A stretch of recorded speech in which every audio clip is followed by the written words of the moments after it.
revealed, and as you all can see, it is exactly correct.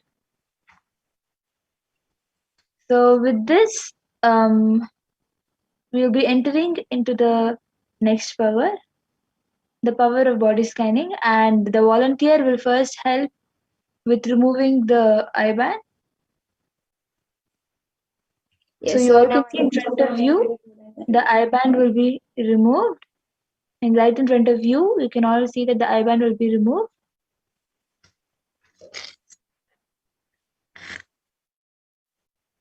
And it is the very same IBAN.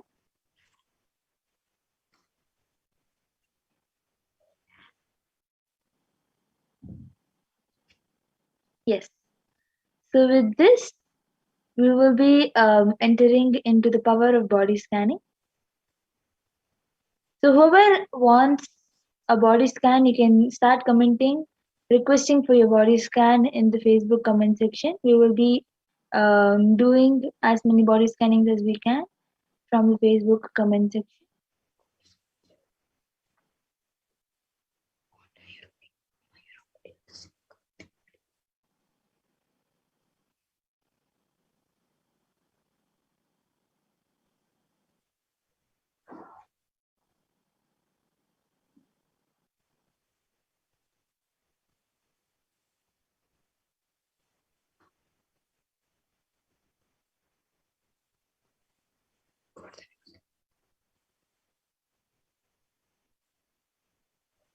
Yes.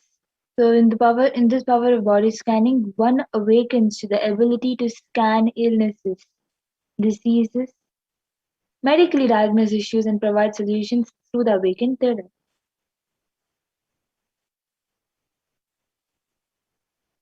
So the first being the Shastra Pramana, the scriptural reference to manifest this power of third eye of body scanning. स्वदेहे जगतो वापि सूक्ष्मतराणि च तत्त्वानि यानि निलयं ध्यात्वान्ते व्यज्यते परा. Bhagwan Parameshwar says, cognize deeply that from the subtle to the subtlest constitutive of the principles of your whole body, Swadeha, or of the whole universe, simultaneously consist of the sensual reality. They are being absorbed in their source cause Paramashiva by the experience of such restful awareness. One becomes complete from all thoughts, and the ultimate universal divine power Paradevi is revealed, and the supreme power manifestation happens.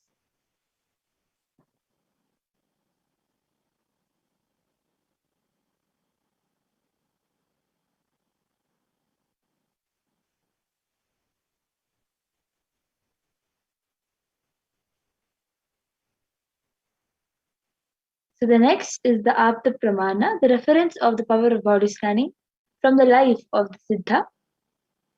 Therer was a Siddha and one of the most prominent disciples of Agatya. One day, a man suffering from severe headache comes to Agatya for healing. Agatya uses the power of body scanning and identifies the root cause of the headache. He reveals that there is a small type of frog, Therai, sitting in the person's brain. Agatya immediately instructs Therai, his disciple, to perform an open head surgery and removes the frog. After the surgery is completed successfully, and the person is healed and cured of headache, and Therai got the name Therai.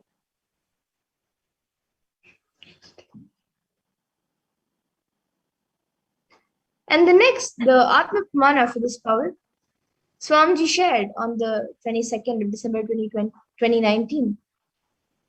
Supreme Bond of Hinduism revealed that how he used the power of body scanning. So paraphrasing his words, only when I had the multiple compound hand fracture, I was forced to go for surgery and therefore for medical checkups related to that. At that time, they detected heavy metal quantity in my different organs. It was revealed that I had been poisoned without our knowledge. I immediately used diagnostic methods instead of medical facilities to study the body condition due to the poisoning. Through body scanning, I found out what the problems, imbalances had happened, and where balances had to be done. And I used allopathy as a second opinion to verify my findings.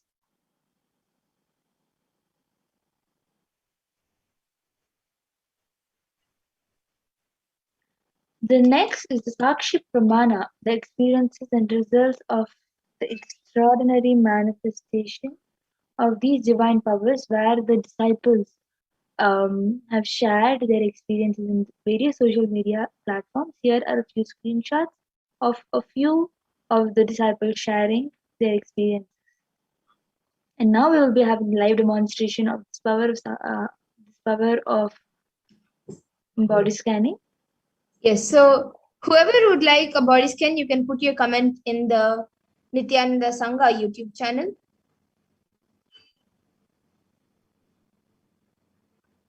And we will be doing a body scan for all of you.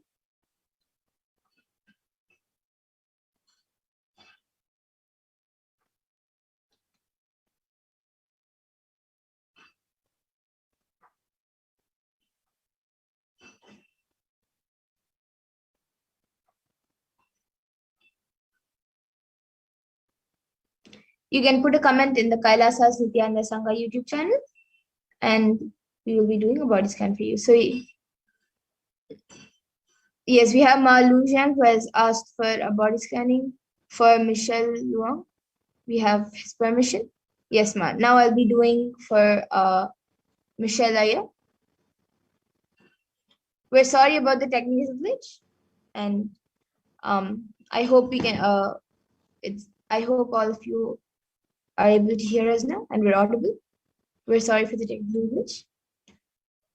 So yes, Ma. Now Ma Lu Zhang, I will be scanning for. I will now be doing a scan for Michelle Luang Aya.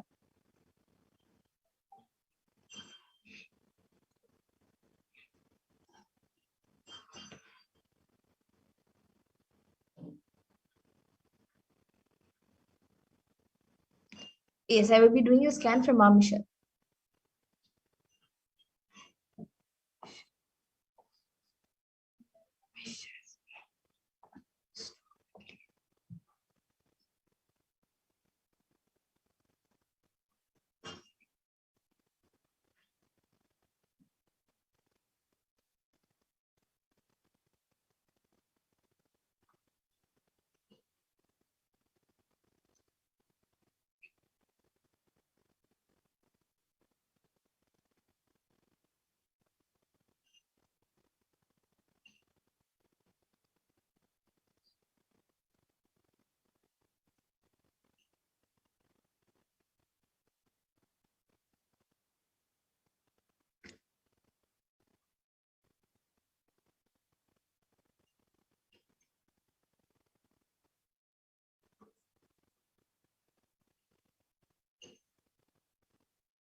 Yes, Ma. So what I was able to see for Michael Aya was that there is a lot of heat getting accumulated in the body, and that is due to the food that he is eating, the quality of the food, and the food itself, like the ingredients, the everything that he is which is there is something in his food that is creating heat in his body. So I was able to see that he should have a more healthier diet, more fruit and vegetable based diet, and he should eat more oranges and banana. He can eat other fruits also, but more of oranges and more of banana. This is what I was able to see. And if he can go again through his diet and check what is creating heat in his body and reduce the quantity of that meal or that that specific item that is creating heat in his body, if you're able to reduce the amount of that would be great. So that was what I was able to see from Michael Ayama. And another thing that I was able to see was that in the throat, there's like a small boil which is being created. That can that will go by itself, but for more faster healing, I was able to see to drink turmeric water. Just you don't have to heat up the water, just normal lukewarm water mixed with little turmeric. You can boil the water at first and mix the turmeric, and then it can cool down, and once it is cooled down, he can drink it. So this is what I was able to see for Michael Aya. So Ma Lujang, you can get back in the comment section if you were able to read it.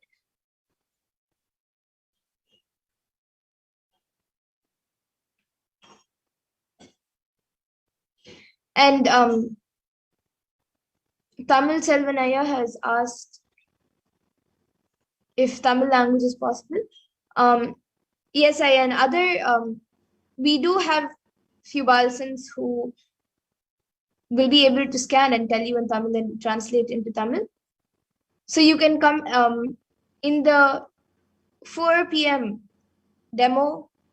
We have the Balsans who are who know Tamil and who can do the scan for Tamil for you. So you can request for a body scan at that time, and they will surely do a body scanning for you. Yes, and Ma Lujang has gone back saying very accurate, Ma. Yes, thank you, Ma, for getting back. And anyone else who would like a body scan, you can ask in the comment section.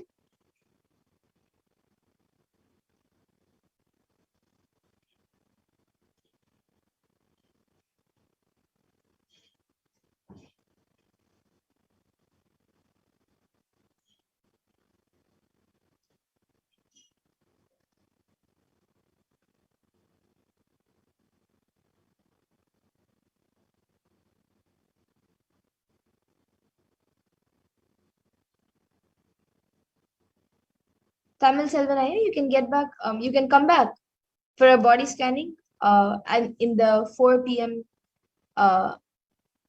IST demo. And that time, we do have Tamil speaking Balsans, so they will be able to do the scan for you and translate Tamil.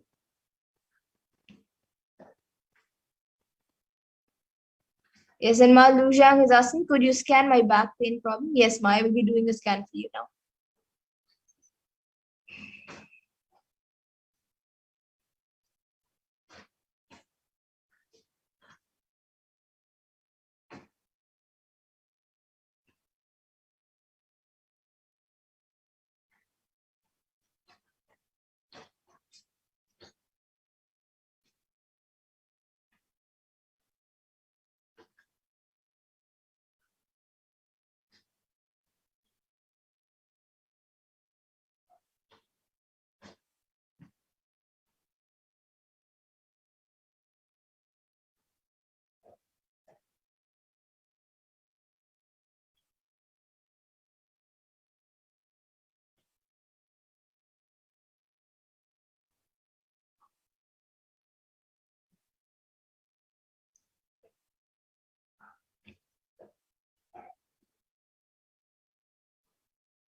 Yes, so Ma Lujizang.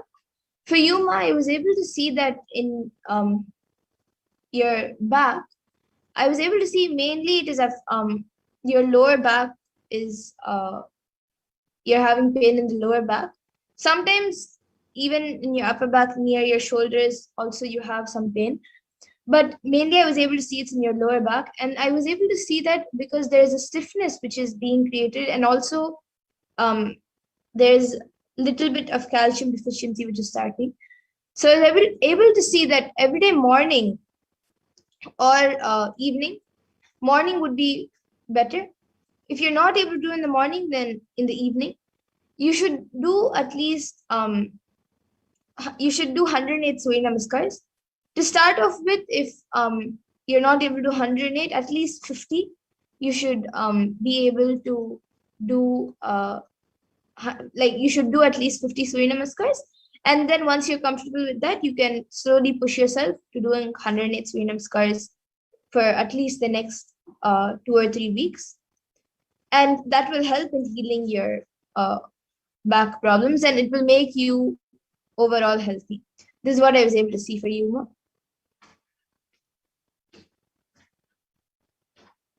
And anyone else who would like a body scan can put your comments in the comment section.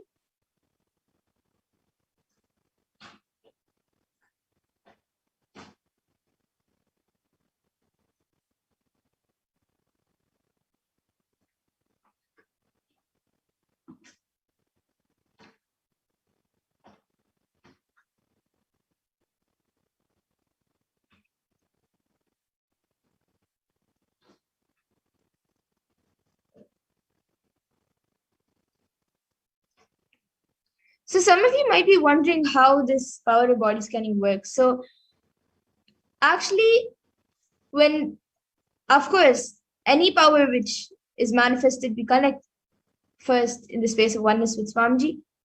And once we connect in oneness with Swamiji, we, after chanting the Mahavakya, when we scan the person, we also connect with the person. And when we scan, for everyone, it appears in different ways. So for many people, we either see the whole body, and then we see just that specific part of the body being shown or circled or lit up. And then we can zoom in, we can literally zoom into that specific body part and see into more further details. So for many people, it happens for everyone, it happens in different in various ways, and shows up in different ways. Sometimes it even comes as words, sometimes it's come as pictures. And even all of you will actually be able to manifest this power after you have the initiation. For those of you who have already watched many darshans, you can already manifest the power, you have already been initiated. And for those of you who are new, you can watch darshan today or the satsang today and get initiated, just a glimpse, an initiation by Swamiji. With that, you will be initiated into the powers, and you yourself will also be able to manifest these powers. Yes, and Malu Zhang has gotten back saying thank you, Ma. Yes, Ma, thank you, Ma, for getting back. And now with that, we will now be concluding this power manifestation segment. I thank all of you who have joined us today for the power manifestation segment. And once again, I apologize for the technical glitch. And we will now be moving on to the further segments where we will be learning about who is Devi PARASHAKTI, and we'll be learning many more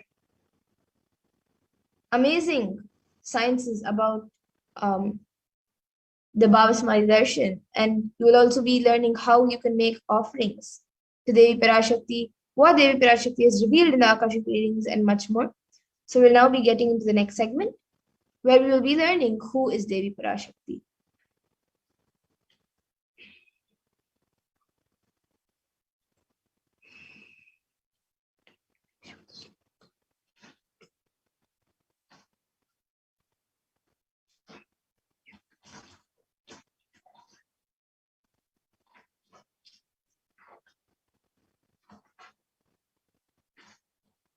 So we'll be learning about Devi PARASHAKTI. Who is Devi PARASHAKTI? The divine feminine consciousness. So we'll be first looking at the Dhyana mantra, the Dhyana shloka of Devi PARASHAKTI, which comes from the Lalita Sahasranama Dhyana shloka. Sindhuraruna vigraham trinayana manikya mauli spurate taranayaka shekharam smitamukhim mapina vakshoruham पानिभ्यामलिपूर्ण रत्नशशकं रक्तोत्पलं बिभ्रतीं सौम्यां रत्नघटस्थ रक्तचरणां ध्यायेत् परामम्बिकाम्. And the translation for this verse is: the Divine Mother is to be meditated upon as shining in a vermilion body, with triple eyes sporting a crown of rubies, studded with the crescent moon, a face all smiles, a splendid bust, holding a jewel cup brimmed with mead, and the other twirling a red lotus.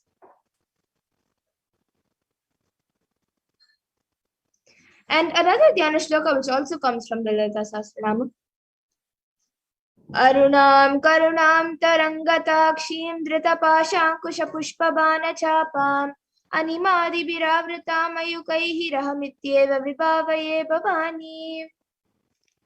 And the translation for this verse is, I meditate on the great empress. She is red in color and her eyes are full of compassion.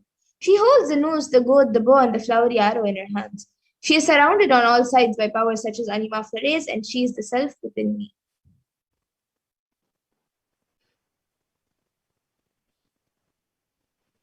Devi, the ultimate pure feminine consciousness, PARASHAKTI, is the cosmic mother. It is her cosmic womb from which billions and billions of universes comes out and goes in. Source, where the Big Bang and black holes go on. PARASHAKTI is the source Shakti, source energy, source power from which all of us came in, which all of us are even now, and which all of us are going to merge.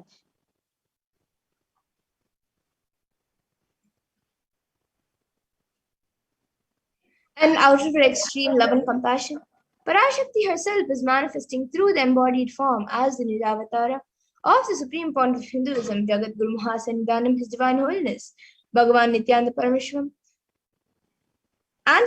gracing us, answering all of our questions, attending to our prayers, giving boons, healing us, revealing our past, present, and future, delivering profound spiritual truths, and ultimately giving us the experience of Paramashivoham itself.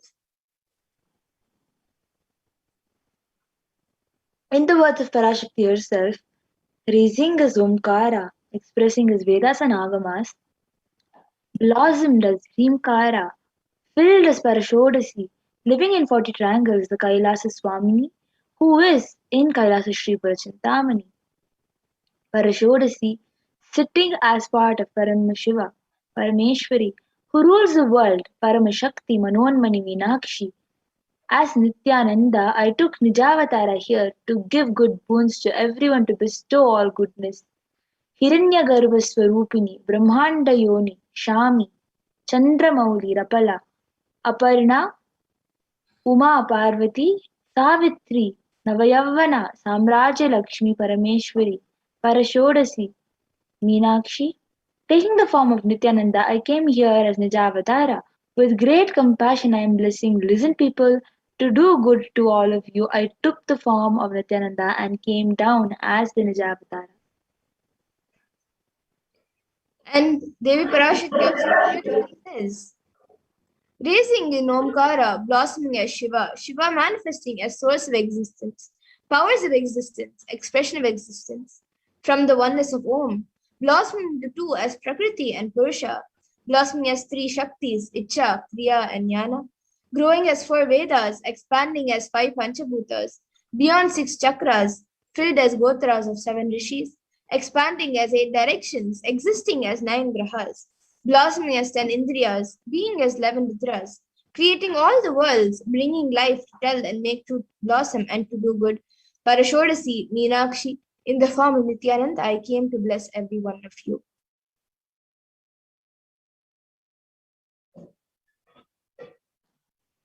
How to receive that Devi PARASHAKTI herself? How to receive Devi PARASHAKTI herself?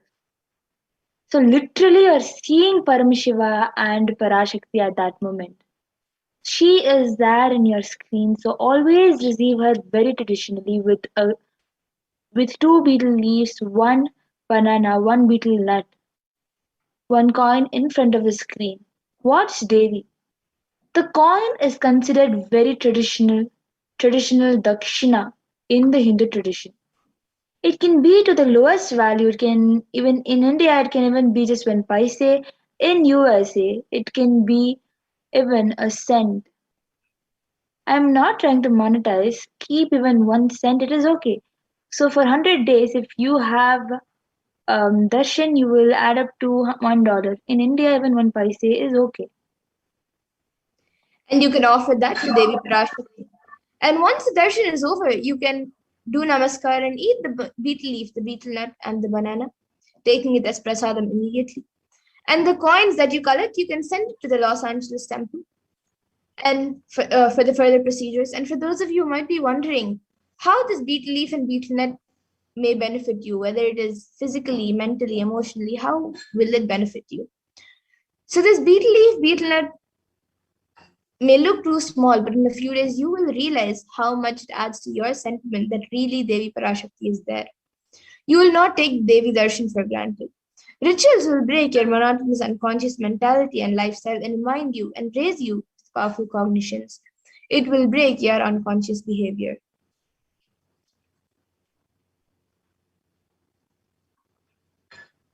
So just like how it has been projected, you can set the tambulam on a plate with a banana, beetle leaf, beetle nut and a coin placed on it. You can also offer vastram, coconuts and kumkum and other items if you have, you can offer.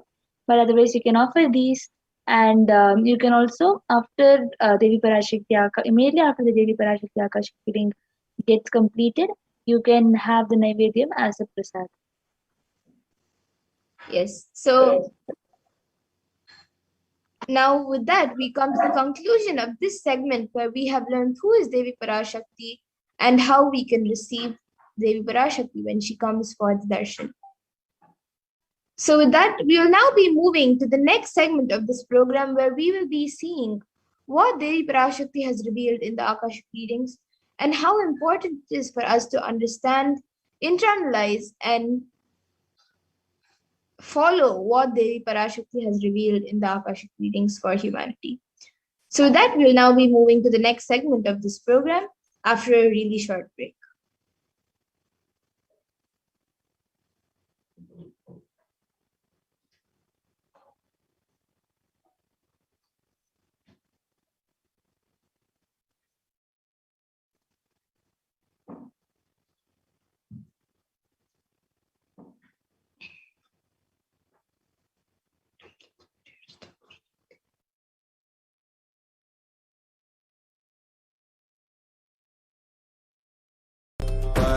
शिवोऽहं ॐ नित्यानन्द परमशिवोऽहं ॐ नित्यानन्द परमशिवोऽहं ॐ नित्यानन्द परमशिवोऽहं नित्यानन्द परमशिवोऽहं ॐ नित्यानन्द परमशिवोऽहं ॐ Nityanand परमशिवोऽहं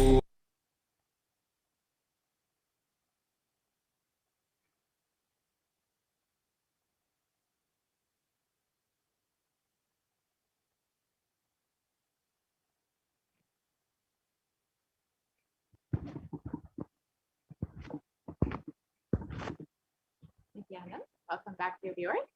Now we will be entering into the next segment where we will understand some of the revelations made by Devi PARASHAKTI.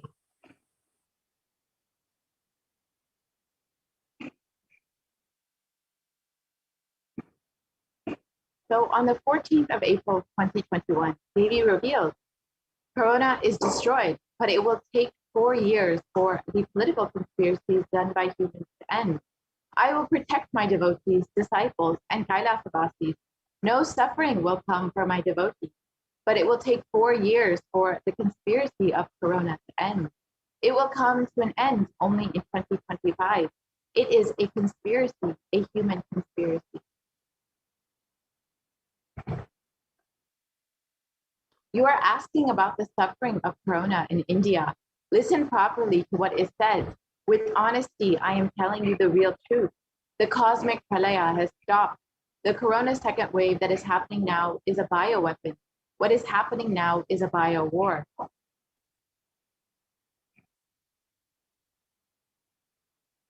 As Nijavatara, taking the form of Nityananda, PARASHAKTI, I came in person to save Bharat, to save Sanatana Hindu Dharma in Bharat. Taking the form of Nityananda, when I came as Nijavatara, the people who don't know how to live having me with them What will I do for them?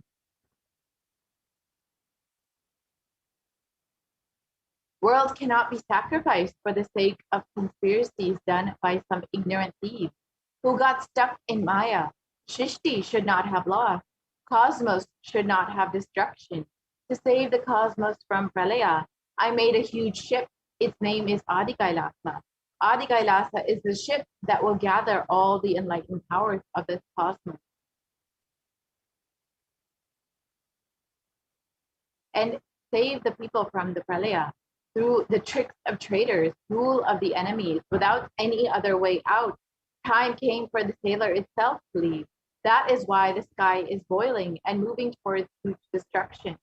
People, even if children do mistakes in ignorance by getting stuck in Maya, as it is Parashakti, Paramashakti, Parashodasi, Manonmani, my responsibility to save the cosmos from destruction. I am telling some of the truth. Listen properly. Within the next few months, not in thousands or lakhs, lives will be lost in crores. Crores of lives will be lost in India. I am telling you the truth. I am telling you the good. Search for protection for your life. So let us look at some of Devi Parashakti's revelations and how they have manifested today in our reality. So as COVID-19 devastates India, deaths go uncounted.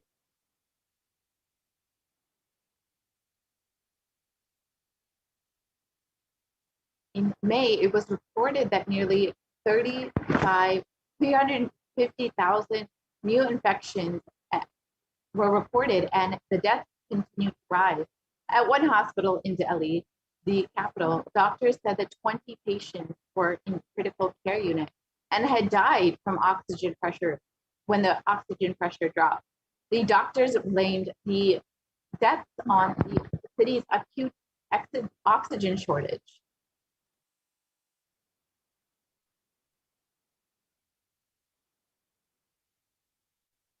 And as we all know, India posts the highest death toll so far in the pandemic. And literally, here you can see the photos where people are just being burned in the streets. Crematoriums are being packed to capacity. There is literally no space for people to have their last rites done.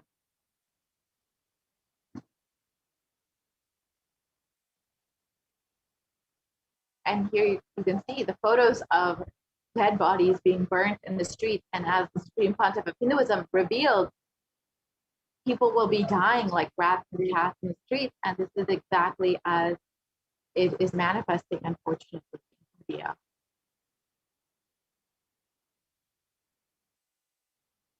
COVID disaster in India. Let's look at what is happening.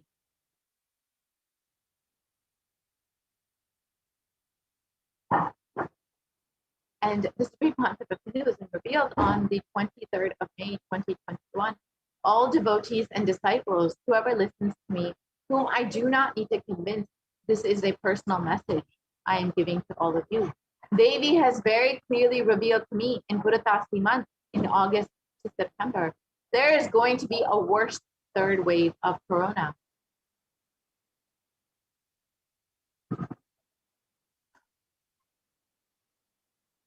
I saw in the vision dead bodies thickly floating on Ganga. Not just Ganga alone, there are 4 rivers coming from Kailasa, Ganga, Yamuna, and Brahmaputra. And all those rivers, I saw dead bodies are floating. Dogs are eating those dead bodies and dying because they ate Corona people. And the poor people who don't have food are eating those dogs' dead bodies, and they are also dying. I saw this whole cycle.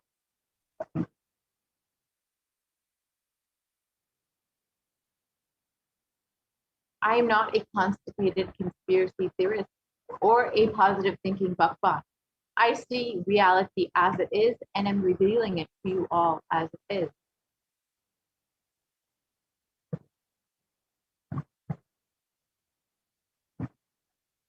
And as many reports have shown, there are bodies that have been found in the riverbank, and there is a definite shadow of COVID-19. The bodies that are found are in scores, unclaimed, uncounted, and unidentified, unfortunately.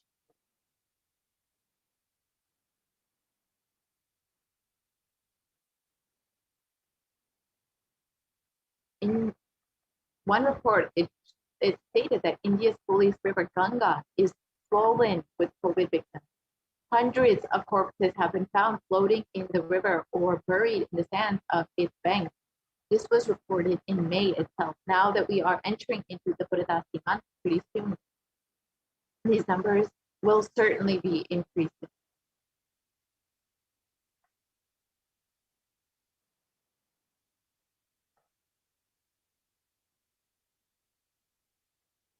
And the Supreme Pontiff of Hinduism continues to reveal the next wave is attacking the kids more.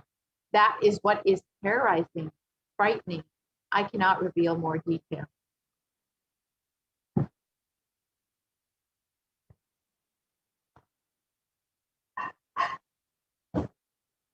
In one report in CNBC, it stated that India's richest state was at the center of the second wave. Now it is preparing for the third wave. And the western state of Maharashtra has so far reported more than 5.4 million cases of COVID-19. This was in May, keep in mind.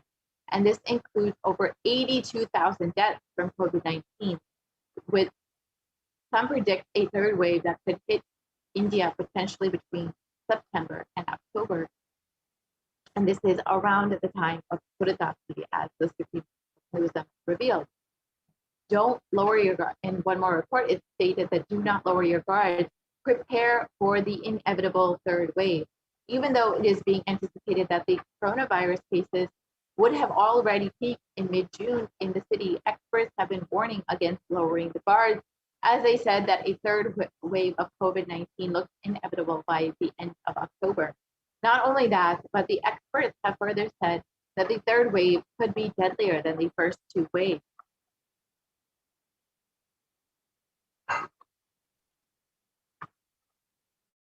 And in one more report, it stated that Maharashtra prepares for the third wave as COVID hits 8,000 children in one district. And sources said that they expect a possible third wave that could hit at the end of July or early August, with more than 8,000 children catching the coronavirus in the month of May. In Maharashtra's Ahmednagar, the state has started taking extra steps to minimize the impact of a possible third wave of COVID-19 that may affect children much more.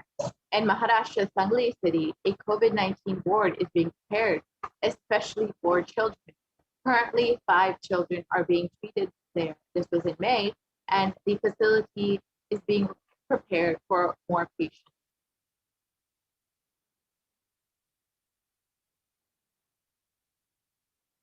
And in times now, it was reported that the third wave of COVID-19 is affecting children.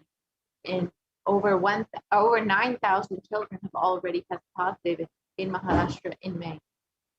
And with the fears of the second wave of COVID-19 still lingering, the experts have suggested that the third wave will severely impact children. If the virus changes its course of nature, the children will be largely impacted. Reports suggest that the virus has already impacted children across the country in the second wave.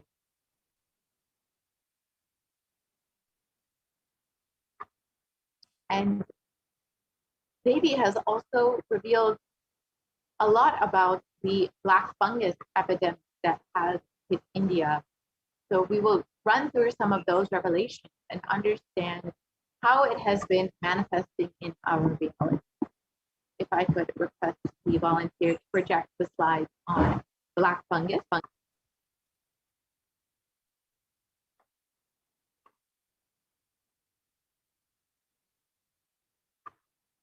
So Baby has revealed that black fungus will be affecting India very severely and primarily will be affecting COVID-19 recovered patients. So let us look at those relations.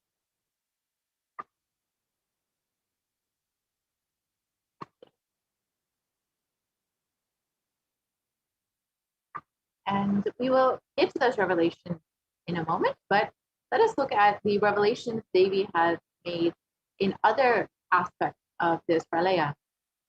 On the 1st of June 2021, Devi revealed, listen carefully to what is being said, daughter.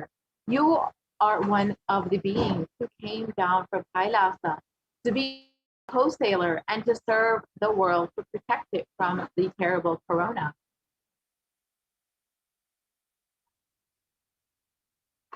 You forgot the purpose of coming and diverted into another life.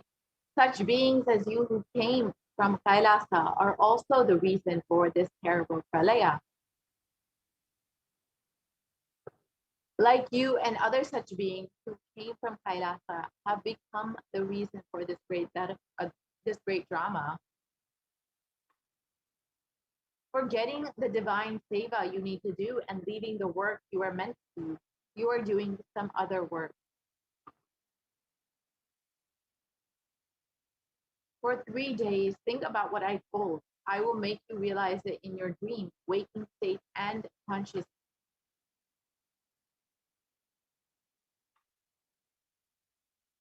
I will show you the truth. Once you see it, I will give Praishchitta and Parihara. Go and come over to us once. And Devi also had revealed a blessing for Nityananda Prajna and she asked Devi for blessings for the US for protection from the ongoing mega drought. And Devi blessed that there will be rain that will happen in the US. And there was rain in Leicester in the US, which had been suffering with drought immediately after the reading.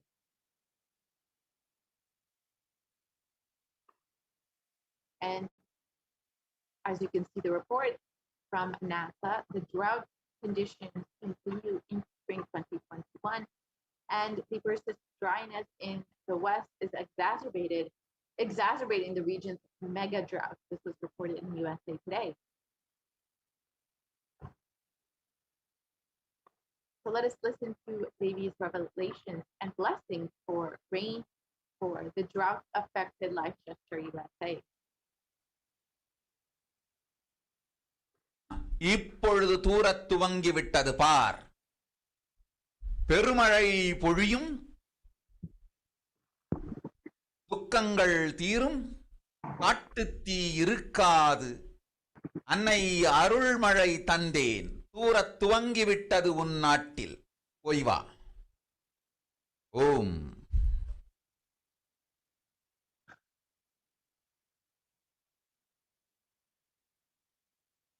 Nityananda பிரக்ஞா இப்பொழுது தூரத் துவங்கிவிட்டது பார். பெருமழை பொழியும், துக்கங்கள் தீரும், காட்டுத்தீ இருக்காது. அன்னை அருள்மழை தந்தேன், தூரத் துவங்கிவிட்டது உன் நாட்டில். போய் வா. ஓம்.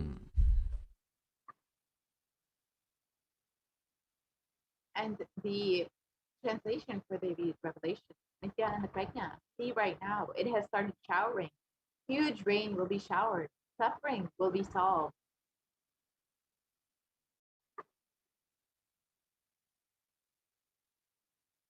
Forest fire will not be there. Mother, I gave my grace showering.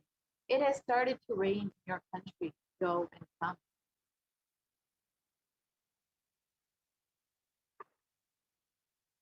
So let us look at the sacred secrets of Hindu birth revealed by Devi Shakti.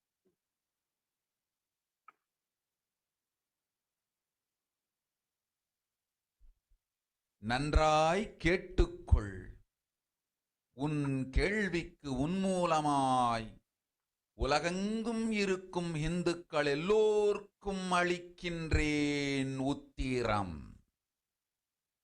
கேட்டு வாழ்ந்தால் உங்கள் வாழ்க்கை பத்திரம். நன்றாய் கேளுங்கள். பிறப்பின் ரகசியத்தை பிறப்பிலா பெருமை உடைய பரமேஸ்வரி சொல்லுகின்றேன் கேளுங்கள். அண்டஜம், யோனிஜம், ஜலஜம் பீஜம் எனும் 4 விதமான பிறவிகளில் 84,000 யோனிகளில் பிறக்கும் பிறப்புகளிலேயே பெருமை வாய்ந்ததும் உத்தமமானதும் மனிதப் பிறவி. அந்த மனிதப் பிறவியிலும் பலமுறை பிறந்து உழன்று அரசியல், பொருளாதாரம், சுகபோகம், தர்மம், அர்த்தம், காமம் எனும் ஆசைகள், துக்கங்கள், அச்சங்கள் அனைத்திலும் அழன்று உழன்று இனி வேண்டாம் இப்பிறவி, வேண்டுவது மோட்சமே என்று முடிவெடுத்தோர்க்கு மட்டுமே ஹிந்து மத யோனிஜம், ஹிந்து பெற்றோர்க்கு பிறந்திடும் சனாதன ஹிந்து தர்ம யோனிஜம், மனித பிறவி உத்தமம், சனாதன ஹிந்து தர்ம மனித பிறவி உத்தமோத்தமம். இந்த உத்தமோத்தம பிறவி எடுத்த எல்லோருக்கும் ஜீவன் முக்த விஞ்ஞானத்தையும் சனாதன தர்மத்தையும் காக்கின்ற கடமையும் உண்டு. அதனால் வருகின்ற நன்மையெல்லாம் அனுபவிக்கும் உரிமையும் உண்டு. இந்த கடமையை செய்வோம் என்று சத்தியம் செய்ததனால்தான் அந்த உரிமை அளிக்கப்பட்டது. பூமிக்கு வந்தபின் மனம் மயங்கி மதிமயங்கி சனாதன தர்மம் காக்க மறந்ததனால் மாயை அவர்கள் உயிரை பறிக்கின்றாள். நன்றாய் புரிந்து கொள்ளுங்கள். உயிரை கொடுத்தாலும் தர்மத்தை காப்போம் என்று உறுதி எடுத்தவர்க்கே சனாதன ஹிந்து தர்ம யோனிஜம் அளிக்கின்றேன் யான். உடல் பெற்ற பிறகு ஊழிப் பெருவலியால் ஆசை அச்சங்களை உதறவிடாது, உதறியும் விடாது சனாதன ஹிந்து தர்மம் காக்க மறந்தோரை உயிர் வாழத் தகுதியில்லாதவர் பட்டியலில் உடனடியாய் மாயை சேர்க்கின்றாள். அதனால் ராட்சசர்களும் அசுரர்களும் தானாகவே இவர்கள் உயிரை எடுக்கின்றார். நன்றாய் புரிந்து கொள்ளுங்கள். உயிரை கொடுத்தாலும் தர்மம் காப்போம் என்று நிற்பவர்க்கு நிலைத்திடும் வீரஸ்வர்க்கமும் கைலாச பதவியும், எக்காரணம் கொண்டும் தர்மம் காக்க மறந்த உத்தமோத்தம ஜனனமான சனாதன ஹிந்து ஜனனம் பெற்ற மக்களுக்கு இல்லை வேறு கதி. சனாதன ஹிந்து தர்ம மனித ஜனனம் உத்தமோத்தம மனித ஜனனம். உங்கள் உரிமை உலகில் அதிகம், உங்களுக்கு கடமையும் உலகில் பெரிது. தர்மம் காத்தாலே கடமை, தர்மம் காக்காதார்க்கு உயிர் வாழும் உரிமை இல்லை.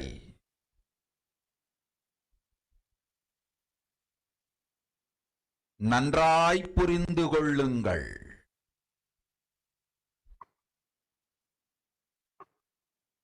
உத்தமோத்தம பிறவியான சனாதன ஹிந்து தர்ம பிறவி எடுத்த எல்லோரும் புரிந்து கொள்ளுங்கள்.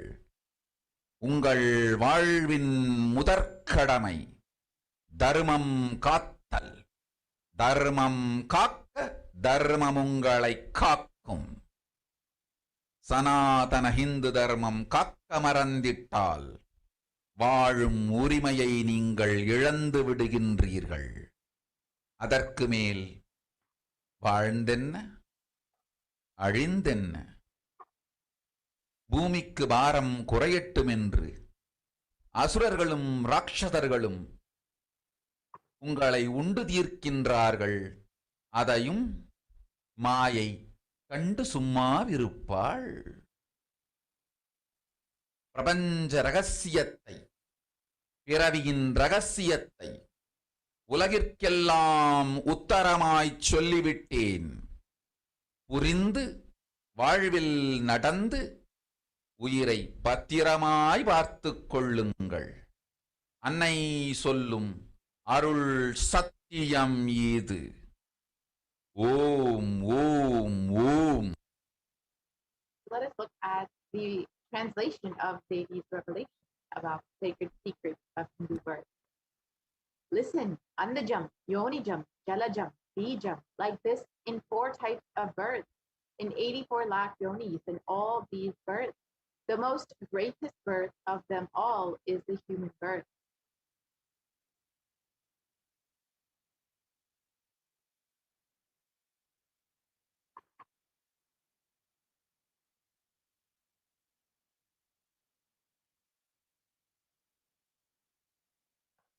Even in that human birth, being born and toiled many times, after getting burnt and toiled in politics, in finance, in luxuries, in dharma, artha, kama.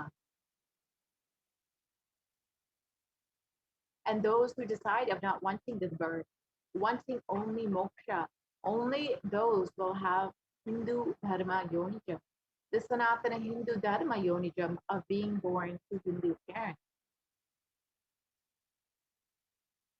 Human birth is Uttamam, the best. Sanatana Hindu Dharma human birth is Uttamottamam, the best of the best.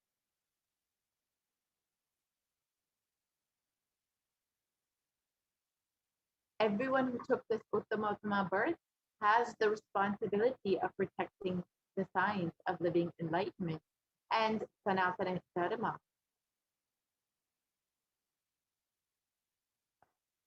And also they have the right of experiencing its benefits.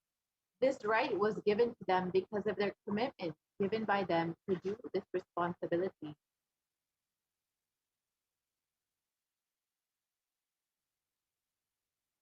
After coming to Bhuloka by getting mentally deluded and forgetting the dharma of protecting Sanatana Dharma, Maya, she is taking away all of their souls.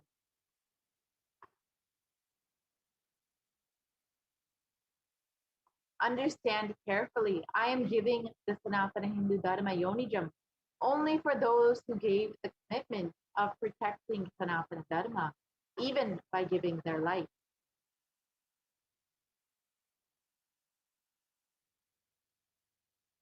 After getting the body because of painful delusion, not dropping fear and greed for those who forgot to protect Sanatana Hindu Dharma, Maya, she will immediately add them all to the list of those who are not worthy of living.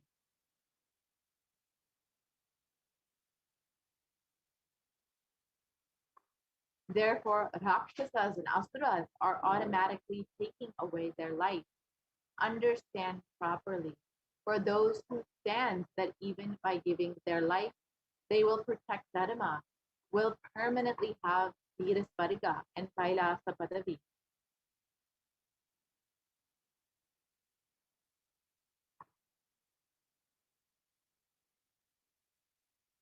For any reason, people who forgot to protect Dharma, having the Uttamottama birth of Sanatana Hindu Dharma birth, there is no other way for them.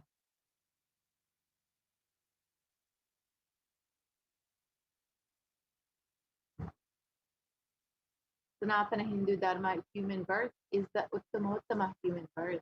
Your rights in this world are immense. Also, your responsibility in this world is large. Protecting Dharma is responsibility.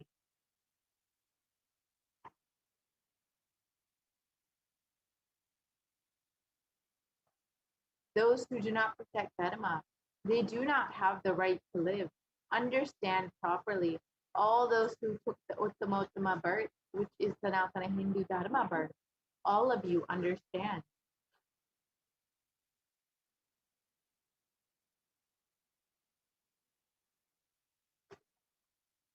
The first responsibility of your life is protecting Dharma. If you protect Dharma, Dharma will protect you. If you forget to protect Sanatana Hindu Dharma, you lose the right of living.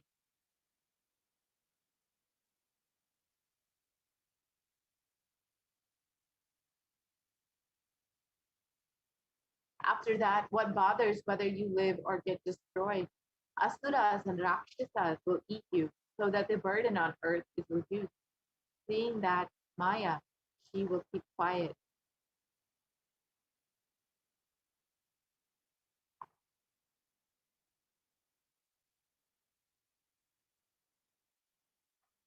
As many of us know, an overwhelming majority of Hindus, 94%, live in one country, which is India.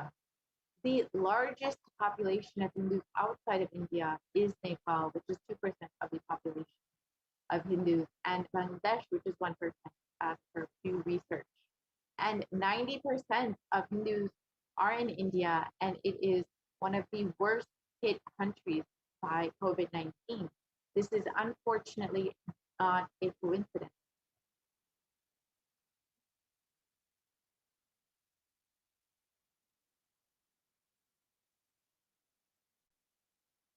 And it has been reported that in the New York Times that the actual figures of COVID affecting India is much worse than what is reported in the media. And it is likely that half of the Indian population is in fact infected with COVID-19 in a worst case scenario. It's estimated that 700 million Indians could be affected with COVID-19, could be infected with COVID-19, and nearly 4.2 million people could have actually died of COVID-19. Now, to put this into perspective, it was the overall death toll across the world was 4 million at the time of this report, and it's reported that 4 million people could have died in India alone in a worst case scenario. So nearly as many deaths all over the world could be equal to the number of deaths in India.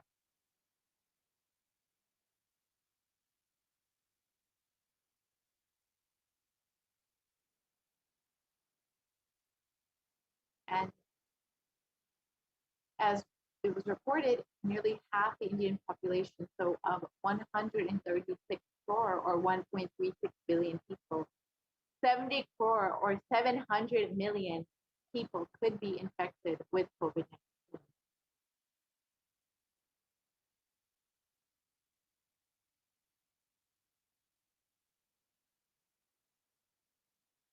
So let us listen to Devi Parashakti's revelation on the Kirmi Bhojanam Hell that has opened in India, revealed on the 31st of May, 2021.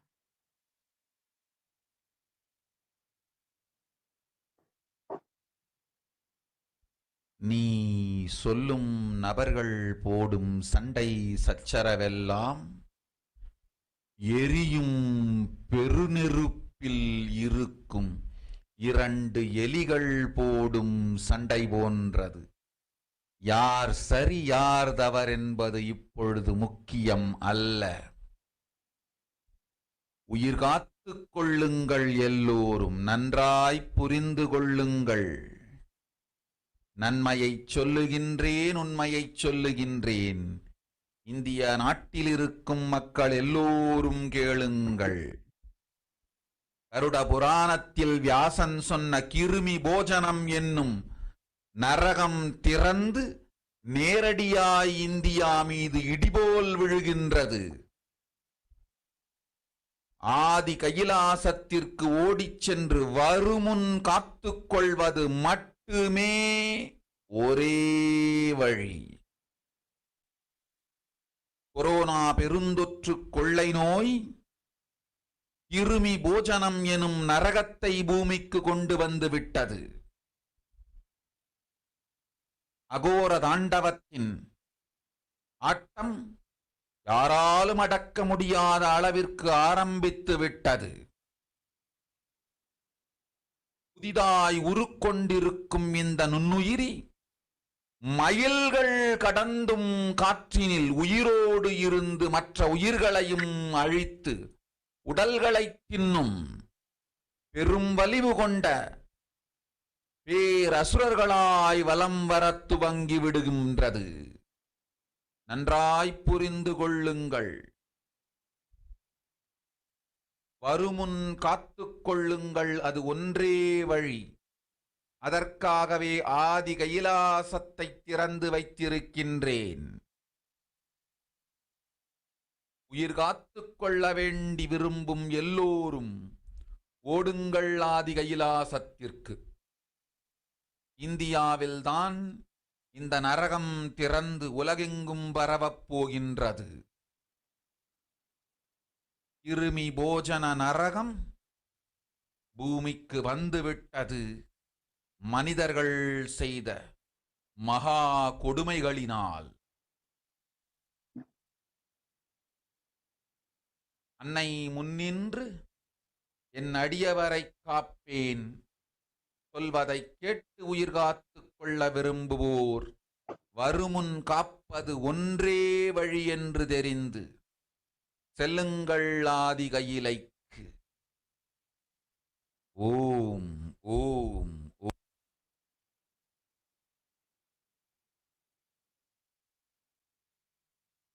So let us look at the translation of the PARASHAKTI revelation.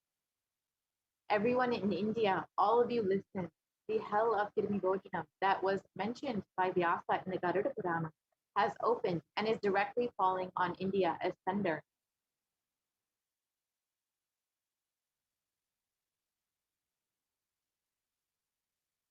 Running to Adi Kailasa and protection from it is the only way.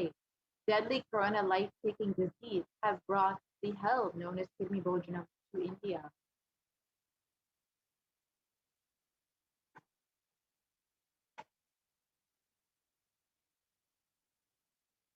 The dance of the Agora Tandava, which no one could control, has started. This microorganism that has formed will be alive in the air for miles together. Destroying other souls, it will eat bodies.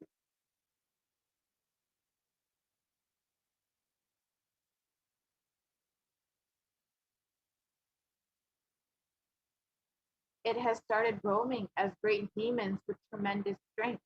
Understand properly, prevention is the only way. For that, I have opened Adi Kailasa for those who want to save their lives. All of you run to Adi Kailasa.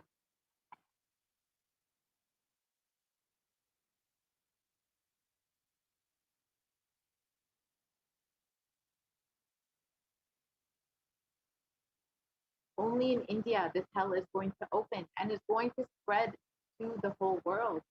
The Kirmi Bojanam hell has come to earth because of the suffering done by humans.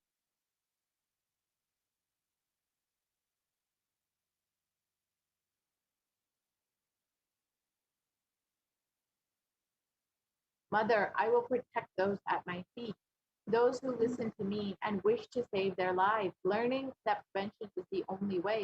Go to Adi Kailasa.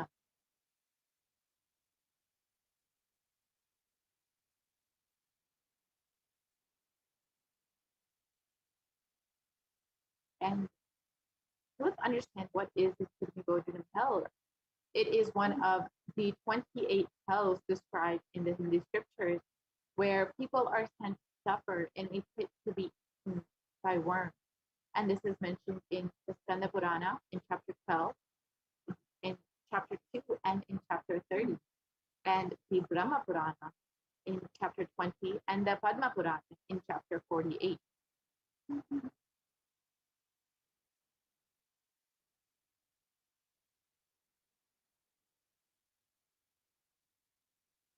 And it's described they are Raurava, Shukara, Dhada, Tala, Vivasvat, Mahajvala, Taptakumbha, Lavana, Vilohita.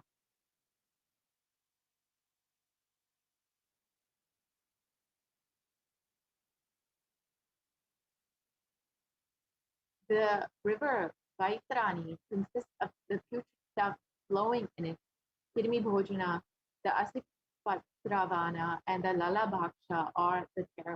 hell.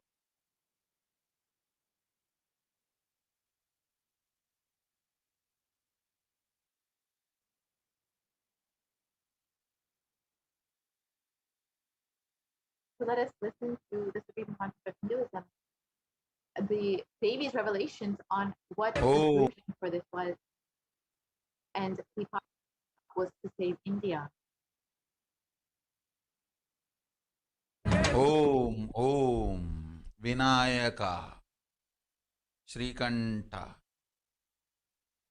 2022 வரை India செல்ல வேண்டாமா என்று கேட்கின்றாய். நன்றாய் தெரிந்துகொள், சொல்வதை புரிந்துகொள். இந்த பெருநரகமான கிருமி போஜனம் இந்தியாவிற்குள் வரக்கூடாது என்பதற்காக 2020 பாரதம் முழுவதும் 12 ஜோதிர்லிங்கமும் பாத யாத்திரை செய்திடவே என் மகன் மூலமாய் திட்டமிட்டிருந்தேன். படுபாவிகள் ஓடத்தின் மாலுமியை ஊர்விட்டு துரத்தினார்கள். என்ன நடக்கிறதென்று பார். முறையாக கைலாய நாட்டின் தலைவனாக நிறை மரியாதையொடு நல் மதிப்பொடு என் நிஜாவதாரம் நித்யானந்தன் திருவடி மீண்டும் பாரதத்தில் பட்டு பாத யாத்திரை செய்த பிறகு மட்டுமே நீ அங்கு செல்ல வேண்டும். அதுவரை உன்னை காத்து செல்லாதே. ஓம் ஓம் ஓம்.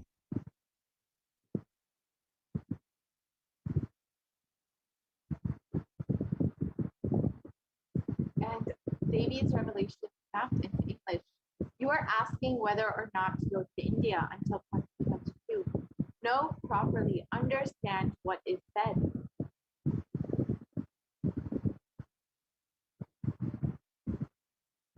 For this huge hell, Kirimi Bojanam, not to come to India. In 2020, I had planned to do the Padayatra throughout India in the 12 Jyotirlingas to my son Swamiji. They drove away the sailor of the ship.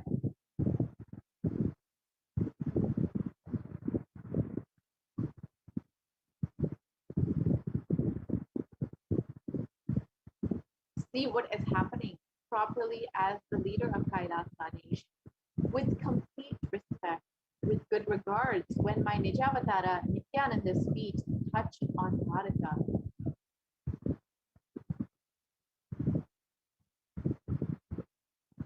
And does the Padayatra only after this you should go there.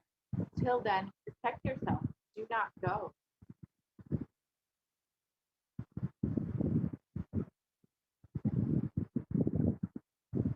And Devi also revealed the solution for the suffering of this pralaya.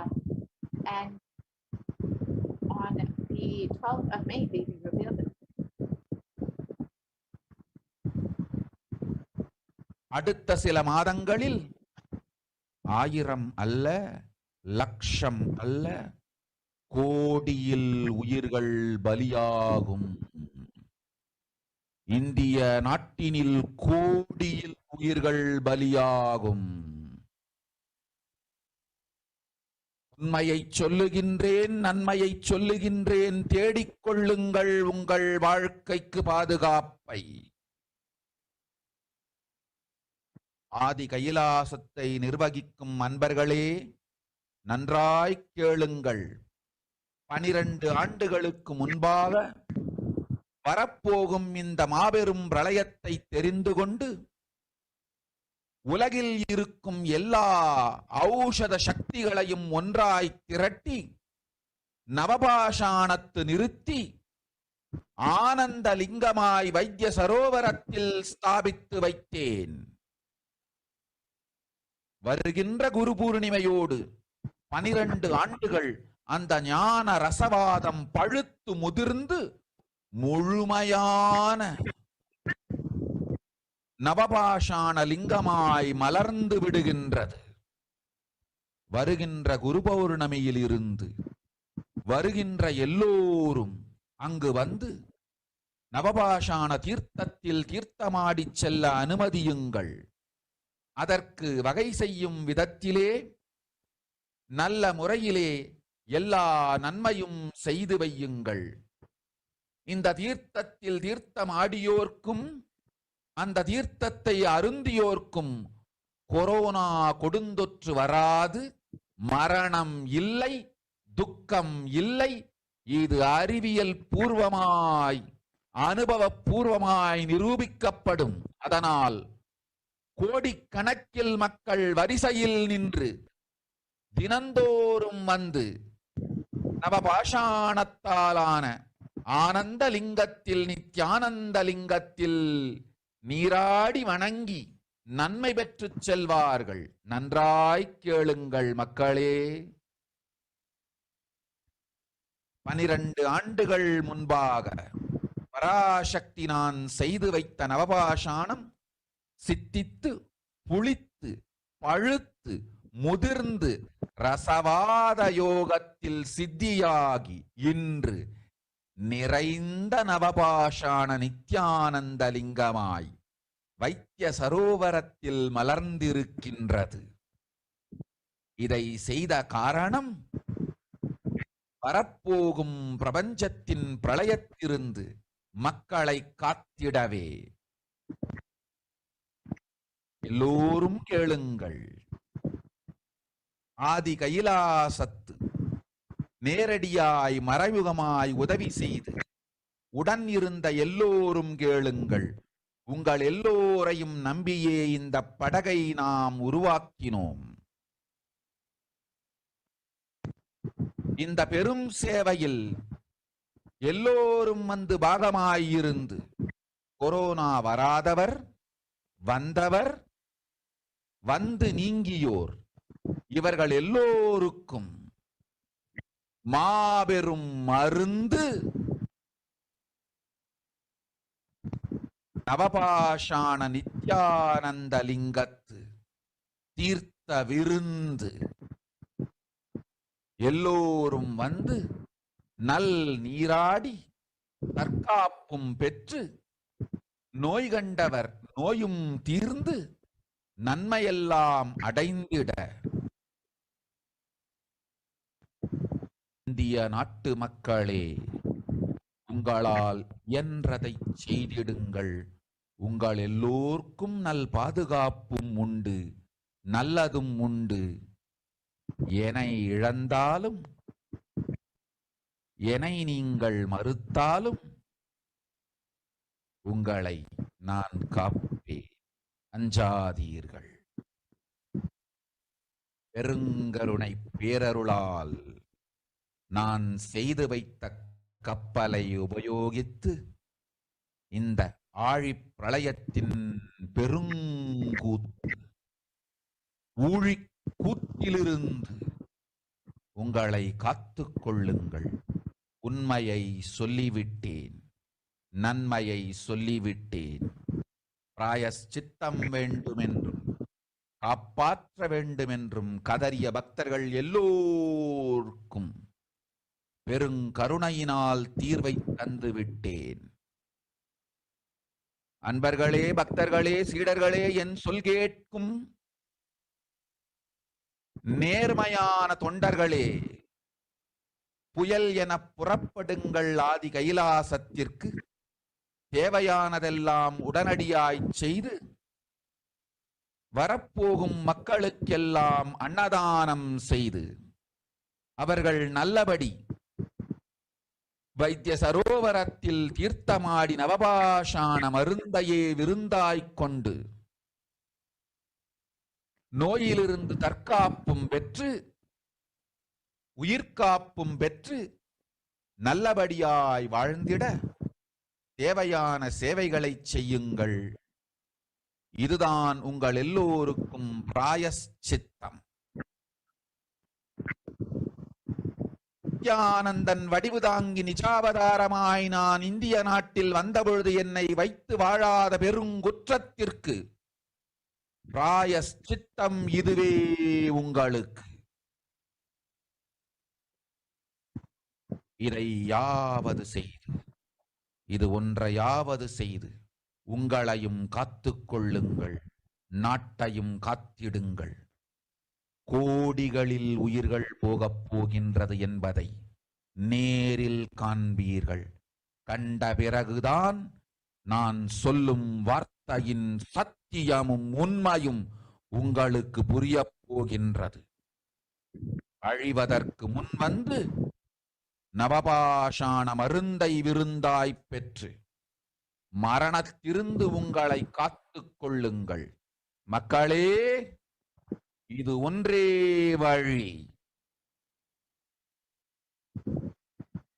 ஓம் ஓம் ஓம். பெருங்கருணை பேரருளால் அன்னை பராசக்தி அருளினேன் சத்தியத்தை. இந்த ஒரு சத்தியத்தை உடனடியாய் புரிந்து கொண்டு உங்களுக்கும் உலகத்துக்கும் நன்மை செய்து கொள்ளுங்கள்.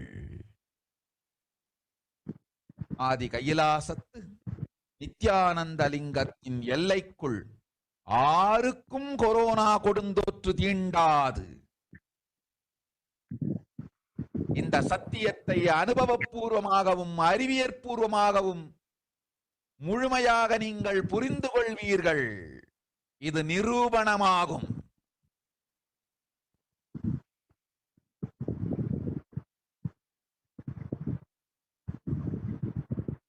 அன்னை பராசக்தி 12 ஆண்டுகளுக்கு முன்பாக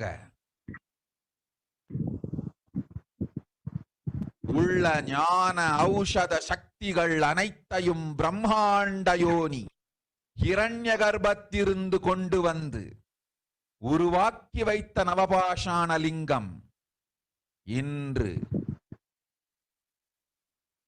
பிரளயத்திலிருந்து காக்கும் பெரும் கப்பலாய் உங்களுக்கு ஊதாவும். என இழந்தாலும் நான் செய்து வைத்த இந்த ரசவாத ஞானத்தின் துணை இழக்காமல் உங்களை நீங்களே காத்துக் கொள்ளுங்கள். இது ஒன்றே வழி. மக்களே, இது ஒன்றே வழி. ஓம் ஓம் ஓம் ஓம் ஓம். அடுத்த சில மாதங்களில் 1000 அல்ல, லட்சம் அல்ல, கோடியில் உயிர்கள். Devi Parashakti's revelation. Even if children do mistakes and ignorance by getting stuck in Maya, as it is Parashakti, Paramashakti, Parashodasti, Manodmani, my responsibility to save the cosmos from destruction.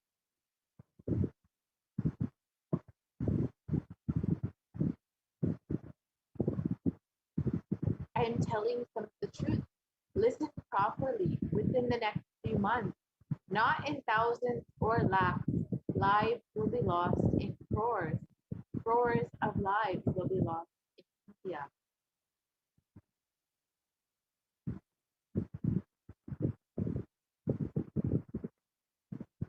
I am telling you the truth. I am telling you the good. Search for protection for your life.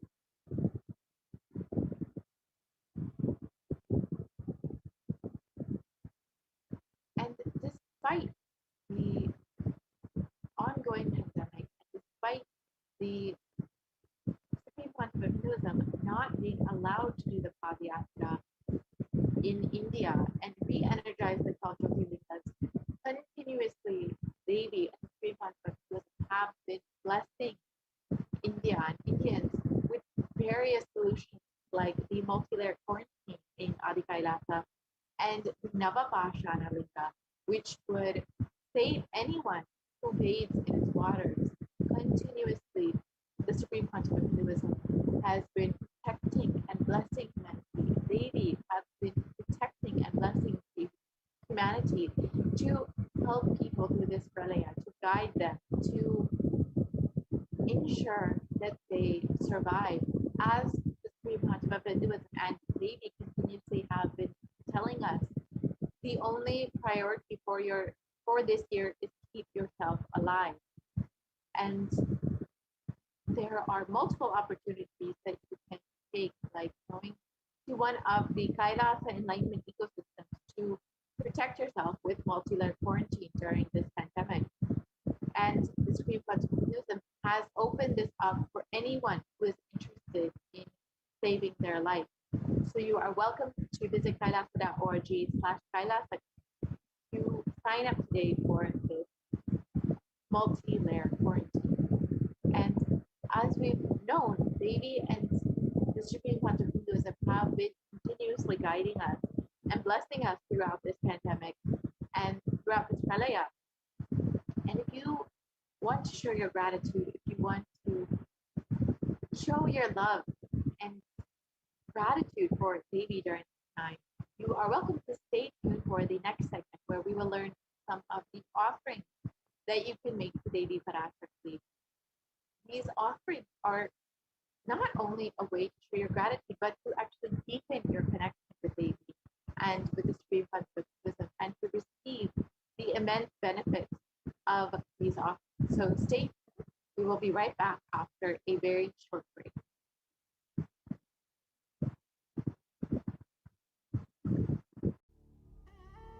What I mean by the word e-Kailasa, listen intensely.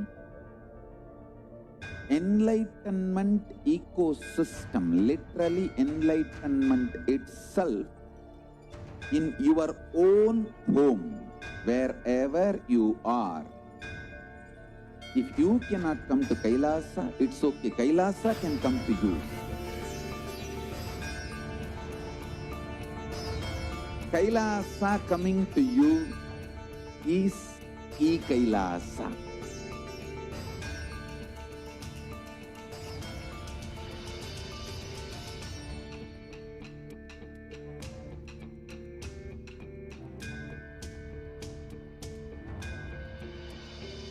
I will revive Hinduism. I am a Hindu revivalist, not by any revolution, but by evolution.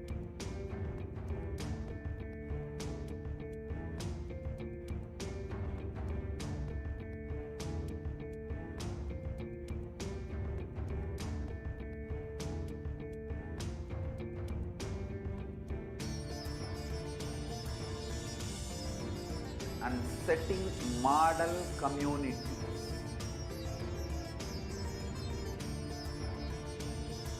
Kailasas, enlightenment ecosystems, Sarvanya Pitas all over the world.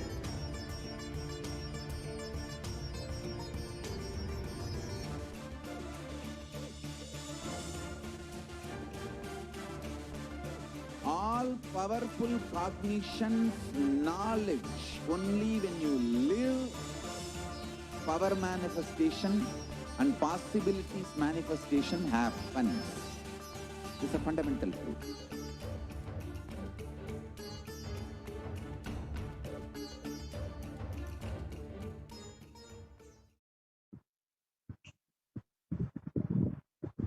Nityananda, welcome back to all of the viewers.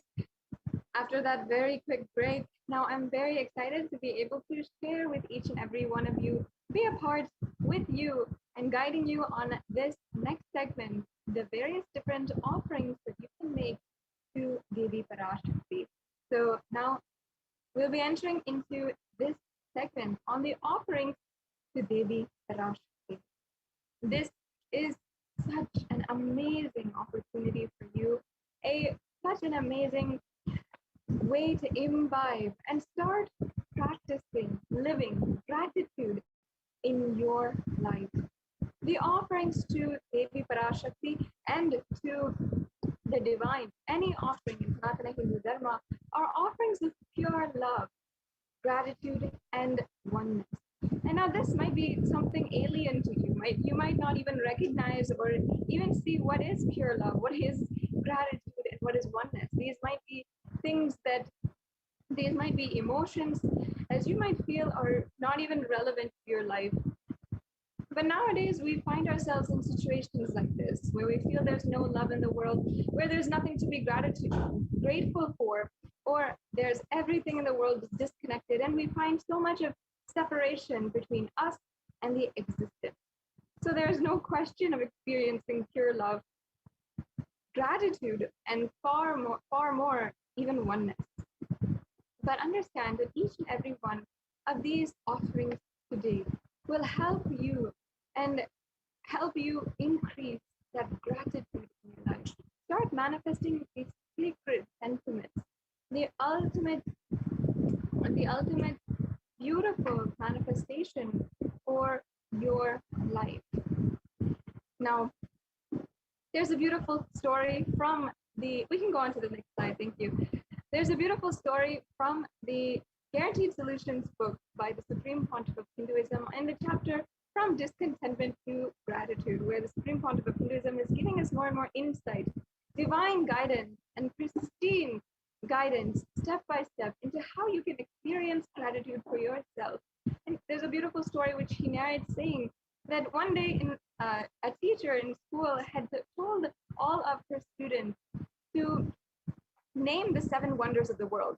And they started naming, yes, the Great Eiffel, the Taj Mahal, the Giza, the pyramid, or the Tower of Giza, the pyramids in Egypt, everything they started to name. But then one girl at the back of the class was very quiet and not very convinced of what people were saying.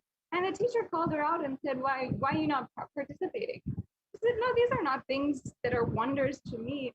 I have different list of what are wonders. And the teacher asked, what are those wonders? She said, well, I can see, I can breathe, I can hear, I can live, I can love. That is what felt wondrous to her in her life. Often we are not seeing the amount of gratitude, the amount of work the existence itself is doing in order to take part in our lives. By very nature, however, we are attracted to grandeur in our life. We are attracted to see something which is bigger than us and know and have assurance that there is something bigger than us that is taking care of us. That is our very nature. If you see from the very beginning, you're always searching for contentment. You're searching for assurance and for something that will ensure that you will be taken care of.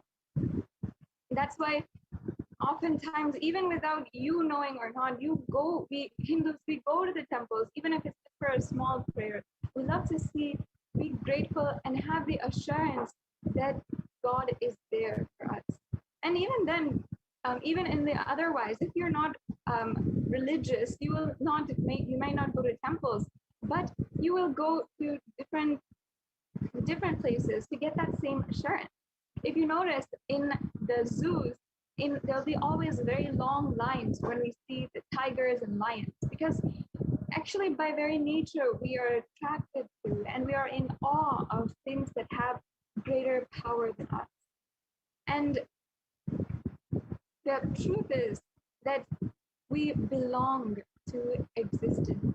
That is the ultimate truth, and we have to come to see that reality, that existence is taking a part in our lives and continuously they are always present. The offerings are a beautiful way that you can start understanding that reality and have the ultimate assurance, manifest gratitude in your life, and start enjoying life how you want it to for always. So let us now enter into the segment about gratitude and these different offerings to Devi PARASHAKTI. Let's first chant the Dhyana Shloka. I request if we can move to the next slide.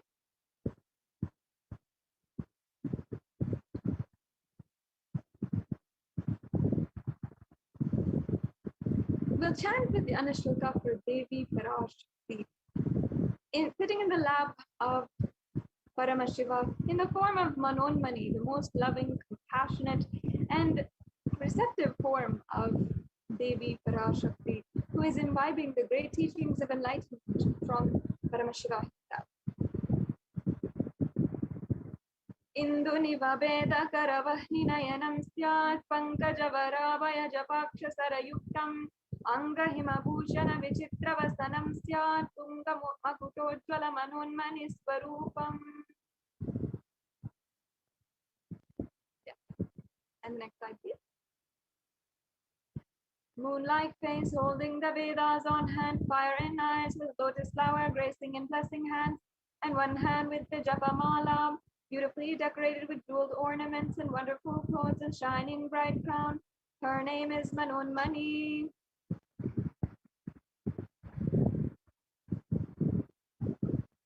Yes, now let us chant the next Dhyana Shloka.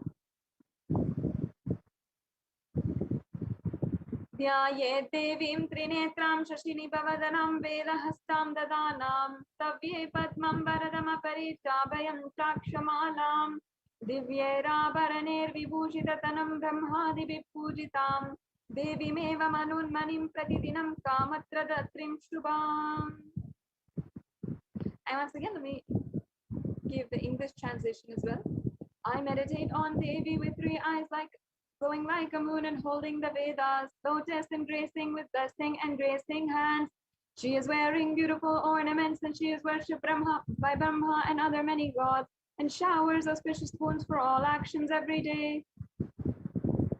So now having invoked, invited and cherished the beautiful presence of Devi PARASHAKTI amongst us right now, let us enter into the significance of the divine element gold. We're going to be peeling layer by layer, understanding the most precious science of worship in Sanatana Hindu Dharma, and really understanding the true significance, the context behind every single layer. That is one of the most unique things the Supreme Pontificism is offering, reviving in the world today, is the higher context, not just offering worship and offerings out of duty or feeling obligated or out of fear or out of greed, but understanding the higher context, understanding that this makes you manifest your higher reality. So let us enter now into the significance of the divine element gold. Today, we have an economic and social value for gold. We often see that gold has an economic value because it is worth a lot of money, it has a lot of currency value, and of course, you can always exchange it for money as well. And it also has a social value, whether it is when we are awarding golden trophies or awarding golden medals, we always give the highest pedestal that we think in society, the gold award. Or if we want to place value in our relationships, for example, whenever we want to give gifts on our anniversaries or on our wedding days, or when we are giving gifts for Mother's Day, whenever it is, when we want to place value, when we want to tell somebody that we love them, we offer them gifts in gold. And there's nothing wrong with that, of course. When we want to show we love, as a society, we have certain structure and certain way to give that value and show that value, show that we value another person. But how did we do it in Sanatana Hindu Dharma? Where was actual value placed? Value was placed in the divine qualities, sacred sentiment. And value was ultimately on the consciousness itself, not just economic, not just social value, but consciousness itself. That's why gold itself is considered as a divine element. And here we have the verse from the Atharva Veda, as you can see here, where the translation, as you can see it goes, triply born by birth is this gold, from the atoms of Agni is one. It becomes dearest to Agni. One fell away from the Soma when it was heard. One they called the seed of virtuous and powerful Apaha. Let that triple gold be for your long life. So gold, as I said, is a divine element. It purifies anything that it touches, and is an element of spiritual significance and great spiritual power of healing and enlightening. The vibration of gold has the power to infuse sattva energy and positive thought currents in anyone who wears and anyone who operates in its vicinity. And this might sound like alchemy to you. And the truth is that the Supreme Pontiff of Hinduism has actually revived the science of spiritual alchemy and has literally been able to manifest these various different powers and show the power behind gold, how it is actually such a very powerful superconductor for superconsciousness. So thus, our Vedic civilization had placed gold in every single nook and cranny of our civilization, in the Hindu scriptures, in the Hindu buildings, in the architecture, in the art. Everything had a use for gold. And of course, in the rituals as well.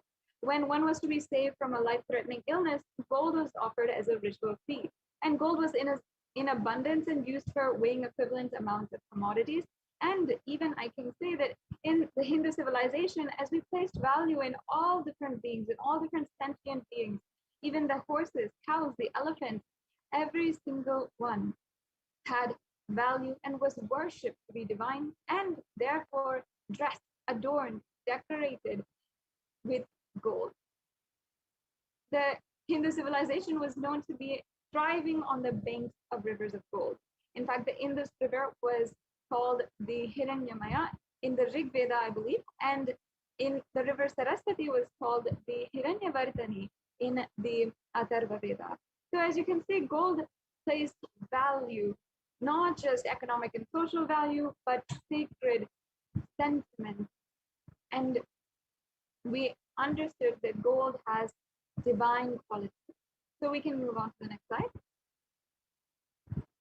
Even today, the very jewels with which Devi Meenakshi, the incarnation of Devi PARASHAKTI, who descended on Sanskrit and lived in the human frame, in the mortal frame, thousands of years back, and was a sovereign leader of Kailasa itself and brought down Kailasa itself. Those very golden jewelry are still today used, offered in worship and alankaram in the temple, the Meenakshi Amman temple. So each and every one of you can understand that there is so much significance that these gold offerings place, not just for now, but literally immortalized in history. So yes. Now let us begin with the E-Hundi offering. We have the E-Hundi offering here, which is a general donation that you can make. And let me first chant the verse here that says the reference for the E-Hundi offering. Bhakti Priya, Bhakti Gamya, Bhakti Vashya, Bhayapaha, Shambhavi Sharadaradhya, Sharvani Sharmadayini. Devi is fond of true devotion and is realized through true devotion. She can be won over through true devotion, and she removes all fears. So, as you can see in this verse itself, Devi PARASHAKTI is Bhakti Priya, meaning she is the lover of all of her devotees. Anyone who wants to be devoted simply accepts that devotion, and she bestows, showers her love, her compassion on you, and she showers and removes all of your fears. If you have any fears at this time, you can drop it at the feet of Devi PARASHAKTI through the form of this E-Hundi offering. And as we know in our temple tradition, we Hindus, whenever we go to the temple, we always offer just a few coins or $1, how much ever we want, into the hundi of the temple, or we offer it into the plate of the pujari. That's just our custom, that's just our tradition. Now Kailasa is bringing to you the E-Hundi, a way that you can offer the hundi offering and complete your temple experience on the digital platform as we are receiving the darshan of Devi PARASHAKTI. So we also have two different ways of making a payment today. We have the YouTube super chat, and also we have the registration forms that you can also fill out for the E-Hundi offering. And if you have questions about how you can make payments today, if you're interested in any one of these offerings, is piquing your interest, is igniting your yearnings to experience gratitude, experience oneness with the divine, then I insist that you stay with us until the end of the segment. We'll walk you through the steps of how you can immediately make an offering. Now, we have these Sankalpa chanting, another very powerful offering. And actually, the Sankalpa is a mantra which is chanted before every ritual.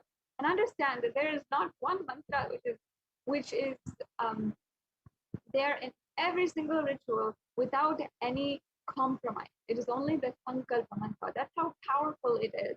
And here we have the verse from the Devi Mahatmyam, chapter 12, verse 34. I'll now be chanting.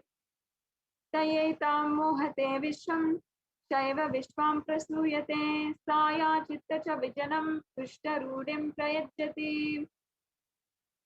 The goddess enchants this universe and she herself gives birth to this universe. The goddess, being prayed without interest in anything, gives the knowledge that leads to salvation and gives wealth in the materialistic sense. Once again, this is from Devi Mahatmyam, chapter 12, verse 34. And the Sankalpa is a prayer, deep, conscious prayer, which will manifest what you want in reality. The truth is that no matter whatever we pray and we cherish inside of our inner space, that is what we manifest in reality. And our Vedic rishis understood this science. They understood the science of space and inner space. That they researched and developed the whole science of the inner world. And that's why the Sankalpa is in every single offering. And it by itself being chanted every single day is aligning your energies and simply making what you want into reality. So you can offer this Sankalpa chanting, and it's only $1 that you can offer, and on your behalf the Sankalpa will be chanted.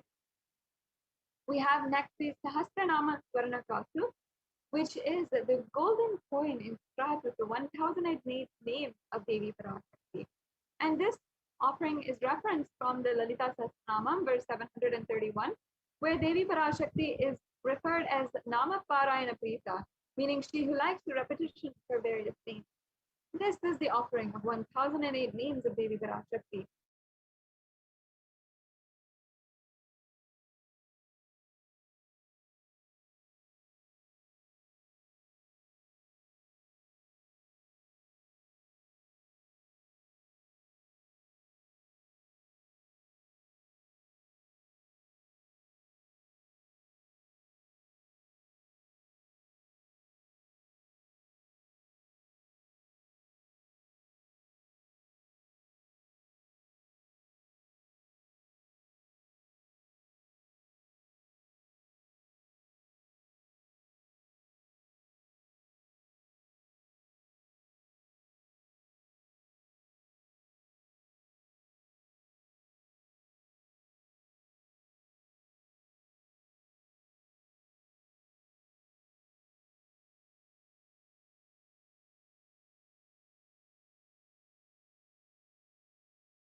Nityanandam, welcome back to all the viewers, completing with all the viewers for all of the technical difficulties. If we can resume the slide share, please.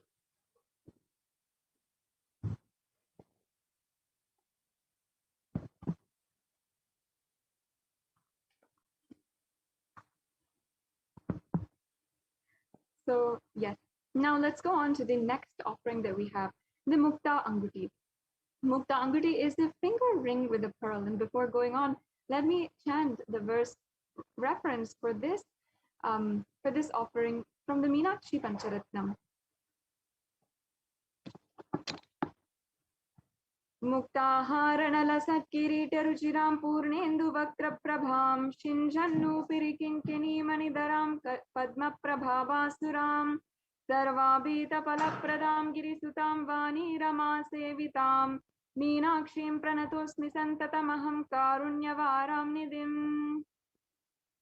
And the English translation: I bow down to the goddess Meenakshi, whose crown has garlands of pearls and face shining like the full moon, who wears anklets that are studded with gemstones and has small bells, who is shining like the splendor of a lotus, who grants all wishes, the daughter of the mountain, who is worshipped by goddess Vani and Rama. I remain ever bowing to the goddess Meenakshi, the ocean of compassion. The Mukta Anguti is the finger ring with the pearl, and you're offering this symbol of compassion to the embodiment of compassion herself. And Devi Meenakshi's very advent onto planet Earth in the prime of human history itself, when human civilizations were coming together for the first time under one sovereign rule, and Devi Meenakshi had manifested a breakthrough in the whole civilization, and for the first time the most advanced civilization was thriving on planet Earth. And just through her compassion, Devi Meenakshi had conquered all of the 8 directions of the world and lifted humanity to the next level of breakthrough.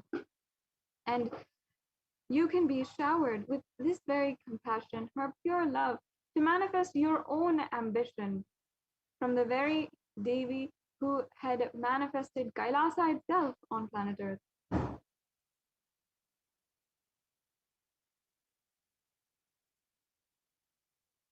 Now we have the Swarna Padma Pushpam. Yes, and in the Kamic Agama, there's a beautiful verse where it refers to the Swarna Padma Pushpam, and it says all the kalashas should be wound around with a suitable thread and covered with a new cloth, and they should be adorned with a lotus flower made of gold.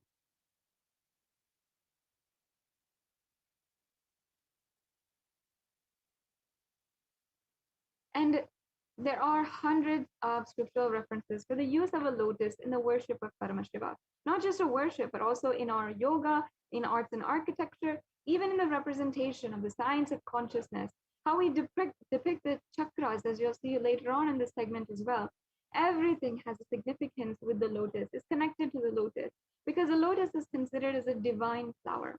We see its qualities of resilience and radiance, even despite any kind of situation that it might be in, meaning despite any kind of water the lotus might grow, it still blooms, it has the same kind of elegance, and it retains its elegance, its beauty, no matter what situation it is put in. And that is why lotus is considered as a divine flower.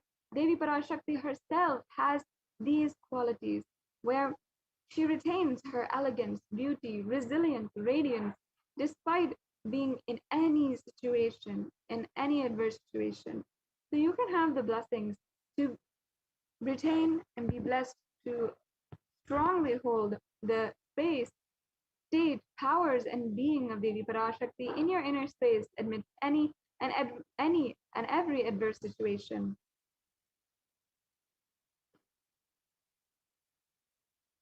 We have the Swarna Meti next, the golden toe ring. And nowadays in our common fashion, the toe ring has become quite a statement. However, there is also more than just a fashion statement behind this toe ring. Once again, there was a sacred value to the toe ring. Even in fact, in Hindu custom, it is involved in the Hindu marriage ceremony, and Devi PARASHAKTI is invoked in the brides, and they are adorned with this toe ring. What is the verse? What is the source of this custom, and why Devi PARASHAKTI is adorned on her very toenails? Here we have that verse. So let me just chant it first. Nakhadiditi samjana namajjana tamo guna padadvaya prabhajala parakrita saruruha.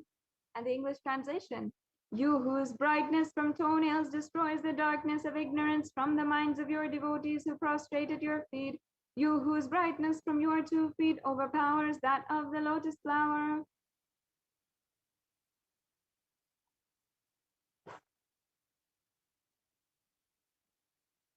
Yes. So this toe ring can be offered to Devi PARASHAKTI, whose very toenails can literally liberate you and literally remove all the darkness. Understand that the glory of Devi PARASHAKTI is such that, and her greatness is so profound, so immense and ingraspable, that even if you just have the very last inch, the very toenails, not your feet, not her hands, not her smile, not her eyes, just the last toenail of Devi PARASHAKTI, the very last inch, you can be graced with the ultimate experience. And all of your ignorance, all of your pain, your suffering can be absolutely destroyed. So you can offer this metti as well, the Swarna metti. We also have the Swarna Mangtika, and this is the last of the gold offerings that we have today. So this offering is another piece of jewelry which many people are using nowadays, a Mangtika, which you might see in Hindu dancers wearing the Mangtika, or in traditional Hindu women, many women, all women wear this Mangtika, the hairline jewelry, meaning it goes across the center hairline, or sometimes it goes across the forehead itself. And excuse me, and this is actually referenced once again from the scriptures, where Devi PARASHAKTI is described as Shuddha Sarvi Varshani, meaning she who makes the nectar flow in all of our nerves from the Sahasrara. Now, what a beautiful way to adorn Devi PARASHAKTI, where we know that her Sahasrara chakra is open. She makes all of our Sahasrara chakra open. And literally, the Sahasrara chakra is represented by the 1,000-petaled lotus at the crown of the head. And it's another way to represent gratitude and represent the overflowing of gratitude, bliss from ourselves and our being. And actually, the Sahasrara chakra is opened by gratitude and the feeling of contentment and bliss in your life. And in fact, the enlightenment experience itself is known to be the opening of the Sahasrara chakra. So we adorn Devi PARASHAKTI's crown center, her very Sahasrara chakra, with this Mangtika, and literally we're blessed in our lives with fulfillment, gratitude, contentment for having the blessings, assurance, and protection of Devi PARASHAKTI in our lives. So once again, you can make this offering of the Swarna Mangtika. And we have next the Pratyakshapada Puja. The Pratyakshapada Puja is a very precious offering. Many Kailashians around the world know that we offer this maybe once or twice, even 3 or 4 times a year. And we always want to make this offering to our Guru. Guru is the utmost figure in our lives and is the most valued relationship, valued person in Sanatana Hindu Dharma, even more than God themselves, because we value the person who is literally risking all in order to introduce God into our lives. And that is Guru. The Pratyakshapada Puja is an offering at the feet of the Guru. And whether it is the Paduka Stotram, the Guru Paduka Stotram composed by Sri Adi Shankaracharya 1,000 years back, 2,000 years back, or whether it is even the recent incarnation of Paramashiva, Sri Satya Sai Baba, who sung the words Manasya Bajare Guru Charanam, which means the whole inner space is singing the praise and glory of the Guru Charana, the feet of the Guru. And or it is the Supreme Pontiff of Hinduism himself, incarnation of Paramashiva, who sings the glory and initiates millions of people into the Guru Tattva, the Guru-disciple relationship, and manifesting the best Guru-disciple relationship with the manifestation of Arunagiri Yogeshwara himself, the very incarnation of Paramashiva. Whether it is any incarnation, whether it is any being, continuously in Sanatana Hindu Dharma, we place value in the offering at the feet of the Guru Paduka. And there's verses after verses, there's Puranic stories after Puranic stories, and there's so much which you can go into understanding the the greatness of simply offering the Pratyakshapada Puja at the feet of the Guru. And this offering can manifest everything that you want in your life. And most importantly, receive the blessings, the auspiciousness of the Supreme Pontiff of Hinduism for your life. So we now will go on to the next offering, which is the Vastra Seva. The Vastra Seva is a very sacred offering where we're offering at the feet of the Supreme Pontiff of Hinduism the sacred cloth for adorning the Guru and receiving his protection, his abhaya throughout everything, every situation in our lives.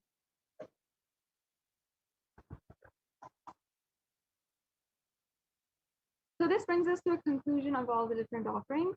And now we can see a summary table of all the offerings. We can go on to the next slide.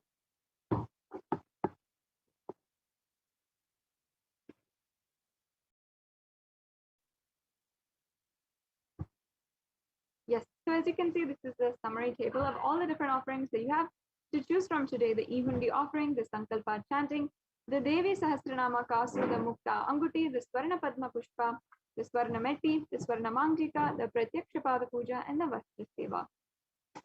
So as you can see, there are offerings in any different option that you want. If you want to make an offering out of your choice and your love and gratitude and offer any amount that you wish, you can make the Ehundi offering. If you'd like to make the offering for just $1, we have an option, the Sankalpa chanting. There's also several different levels of the offering. For any offering that you'd like to make, as you can see here, the Devi Sahasranama Kasu, the Mukta Anguti, and the Swarna Padma Pushpa have different levels of the offering that you'd like to make. Or if you'd like to make a very precious and substantial offering, you also have options as well for that.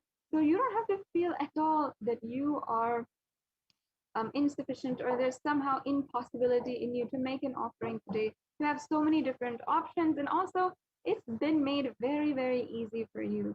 So first of all, if you'd like to make an offering, and we understand that perhaps right now might not be the time that you can make an offering, perhaps you'd like to plan to make the offering in the future, maybe during your birthday or a special occasion, a marriage anniversary, or when you want to receive blessings for a new venture that you're starting, whatever it is. If you'd like to make an offering, you would like to take time to plan for making the offering and gather the funds and make it sometime in a few days or a few weeks, then you can register at tiny.cc/bhavasamadhi, and you can also get help in manifesting the offering. You can get more details and ensure that you are manifesting this offering for yourself. I'm sure that there's so many of you who want to connect to Devi PARASHAKTI and make an offering out of your deep love and gratitude. So you can do so and make sure that you do so in the future, even if it might not be possible now. Make an intention at tiny.cc/bhavasamadhi. We also have the payment form here. If you are ready to make a payment today, that's awesome. You can go to online payment at the tiny.cc/Devi-offerings. That's the link. And we'll be showing you exactly how you can go through and go to this link, what it looks like right now.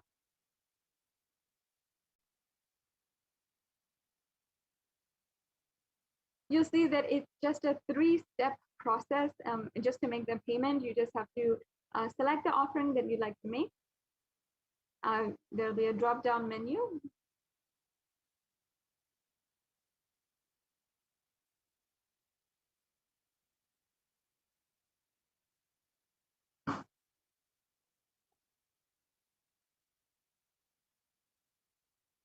Yes, so here's the link. You can see that you can just select the offering that you'd like to make, add that into your card.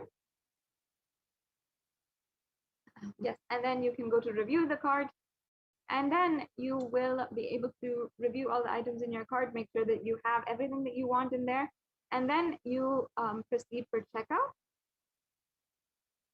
And you can fill out your billing details and your payment details in this link. And as you can see, there's different options for what credit card or what debit card payments are accepted through this gateway. So this is a 3-step process. If you're used to online shopping nowadays during the lockdowns, the global lockdown all over the world, then this is a very easy process. It's just like that. Now, in order to offer your gratitude, you can simply take a couple of steps and make an offering today. And after you make a payment, we request that each and every one of you who fulfills the payment and has completed the payment to ensure that you are filling out the form at Sankalpa 2021. So there's a link here, the tiny.cc/Sankalpa 2021. And in that link, you'll be asked for your payment order number, as well as your names and the names of the people on behalf of whom you're offering this puja today. And you'll just have to fill that out. It's a very quick form, and that ensures that your names are chanted during the puja. It's a very important step. It's mandatory, and it makes sure that your whole family, yourself, are bestowed with the blessings of the offering today. Yes, as you can see, very quick and simple form.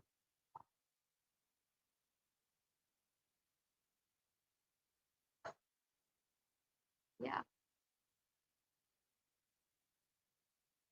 Yes, as you can see, it has all the affirmations. It'll ask for your payment number, and you'll be able to get that at your at the email verification that you get after you make the payment. And that's all for the payment process. We also have one more option that I'd love to go over with all of the viewers today, which is the e-Hundi offering. That's a YouTube super chat. And you can go to YouTube, the live video, and I'm sure many of you are watching from YouTube right now. If you are, make sure that you're joined on Kailasa's SPH Nityananda YouTube channel. And that is the official channel of Kailasa, the official channel of the Supreme Pontiff of Hinduism. Gives you access to more than 7,000 videos and 20,000 hours of the life of the Supreme Pontiff of Hinduism, his various darshans, discourses, dikshas, the intimate question and answer sessions during the programs, the so many various rituals the Supreme Pontiff of Hinduism himself conducted, and so much more. It gives you access to all of that and makes sure that you also have the solutions, the spiritual solutions you need for anything that you need in your life at any moment. So make sure that you're joined on our chat on the Kailasa's channel, and as well, you can make a donation through the YouTube channel, and only if you are a member. So make sure that you are joined as a member. You can participate in the super chat and the chat option. So once you're joined, you'll be able to see a $sign in the right hand side corner, and you'll be able to see the option for super chat. Once you click on that, you will be able to see how you can adjust your payment, and then you can click on either a debit card, credit card, or PayPal option. So if you don't have a credit card or a debit card, but you have a PayPal account, you can avail this option here, which is to pay through the PayPal account, and you'd like to make an offering somehow as well. So we can also show that to all the viewers.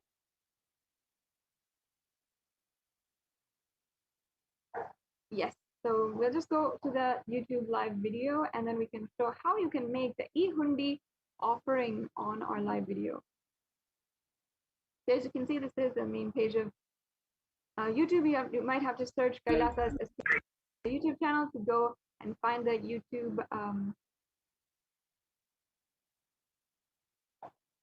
and then you can, yeah, here at this link, you'll be able to make a donation. So yes, that brings us to a conclusion of this segment today, and we'll be moving on to the next segment in today's program, where we will be having, joining with us right now, representative from Adi Kailasa Sarvajnapeetham, Madhyami Swami, who will be guiding us on how Adi Kailasa Sarvajnapeetham is actively contributing to the world and solving the world's biggest issue, global issue going on right now, that is COVID-19, and even describing to us how the United Nations has recognized the solutions offered by the Supreme Pontiff of Hinduism for the ongoing global pandemic. So thank you so much, Madhyami Swami, for joining us today, and I invite you now to guide us through this segment and show us the various different contributions of the Supreme Pontiff of Hinduism. Thank you so much, Matsada Shupriya. Nityanandam, everyone. So welcome back to this segment of the Adi Kailasa AK ship, Adi Kailasa ship. And in this segment, we are going to learn about the revival of the temple ecosystems, how these systems are working as the COVID care protection centers and how they are recognized by the United Nations. So with the blessings of the Supreme Pontiff of Hinduism, Jagat Guru Mahasannidhanam, His Divine Holiness, Bhagavan Nityananda Paramashivan's blessings, let's start with the Sadguru Vandanam. Nityanandam Paramasugadam Kevalam Jnanamurtim Dvandvatitam Gagana Sadrusham Tattvamasya Dilaksham Ekam Nityam Vimalamachalam Sarvadi Sakshi Bhutam Bhavatitam Triguna Rahitam Sadgurum Tam Namami.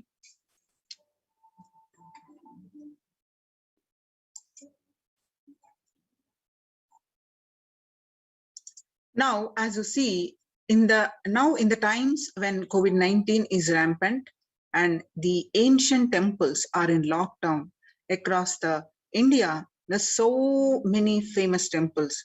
Literally every temple is shut down for an indefinite period due to the lockdown or due to the risk of widespread corona disease. The devotees of these temples were visiting and having darshan of their gods and goddesses for thousands of years. And yet all these ancient sacred sentiments have been come to an harming halt after the lockdowns have taken place. The religious fervor of the devotees is being lost due to the pandemic. The Supreme Pontiff of Hinduism is reviving the e-Kailasa ecosystem and bringing all the ancient traditions of the online platforms on Kailasa TV, YouTube, and Facebook. So now let us understand the why deity worship. With the blessings of the Supreme Pontiff of Hinduism, let's understand the basics of the temple sciences. Supreme Pontiff of Hinduism says, in his own words, please understand, deities are not mere idols. They are embodiment of ideals. We do not worship the idols, we worship the ideals represented through the idols.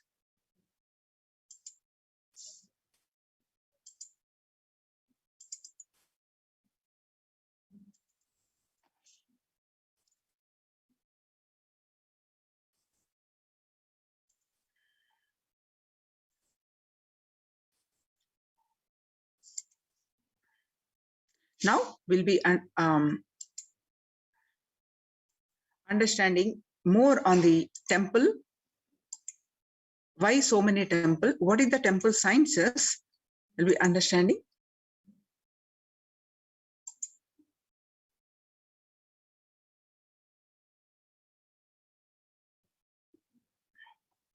The temple ecosystem of Kailasa. Reviving the enlightened civilization is the vision of Kailasa. Purpose of my advent, Paramashiva assuming this body and manifesting, says the Supreme Pontiff of Hinduism.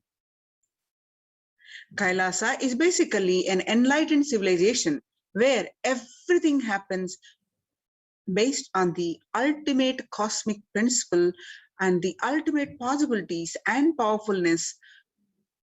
You want to know the universe, just they will show you the universe and teach you. And you want to know the cosmos, they will just show you the cosmos and simple, straightforward. In Sanatana Hindu Dharma, we had at least 10,000 sampradayas, religious, spiritual traditions, keeping this enlightenment science alive. Understand, each Hindu sampradaya is an ecosystem created for keeping enlightenment science alive.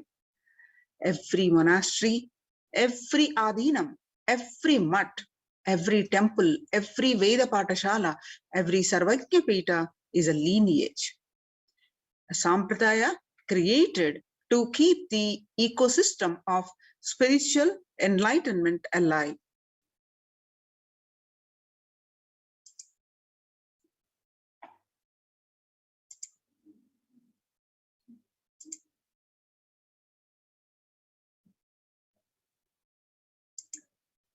Some may be Shakta, some may be Yoga, some may be Vedanta, some may be Tantra, some may be Yoga Vedanta, some may be Yoga Shaiva, some may be Vaidika Shaiva, and all kinds of permutation and combination.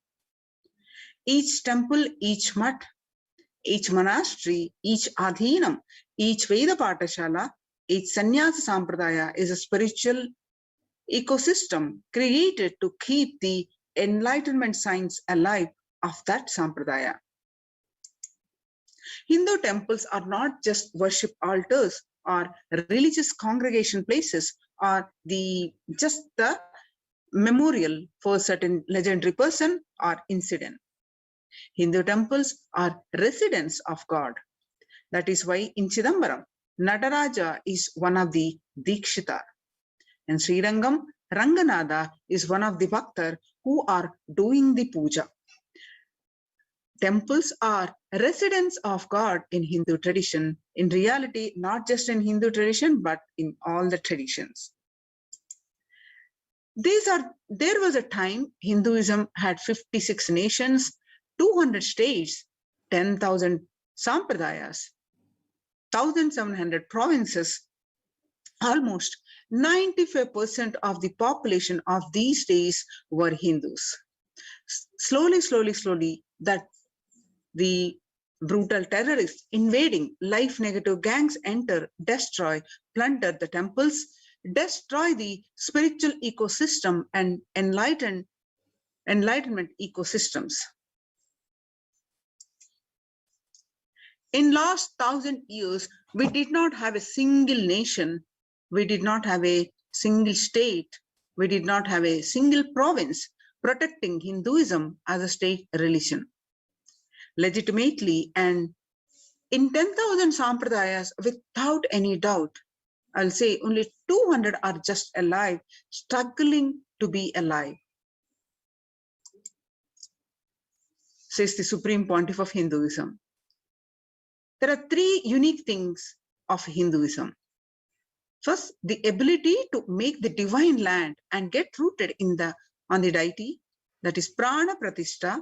Second, incarnations landing, the ecosystem where the incarnations land, the enlightenment spiritual ecosystem where the incarnations happen.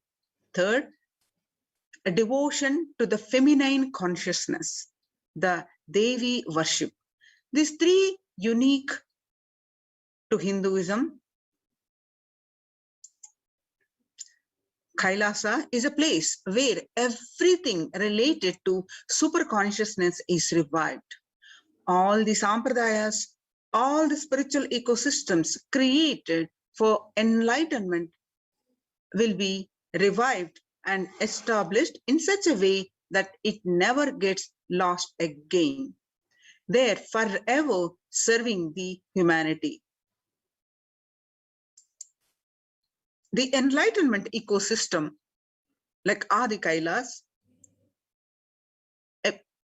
every monastery, temple is an ecosystem for keeping the enlightenment signs alive and flourish, which can automatically make people enlightened. It is like enlightenment automatic machinery. Like anybody comes in, they just get introduced, inspired, excited, energized, and made to power manifestator and enlightened, start radiating, and they start spreading. Enlightenment become the source for energy and excitement.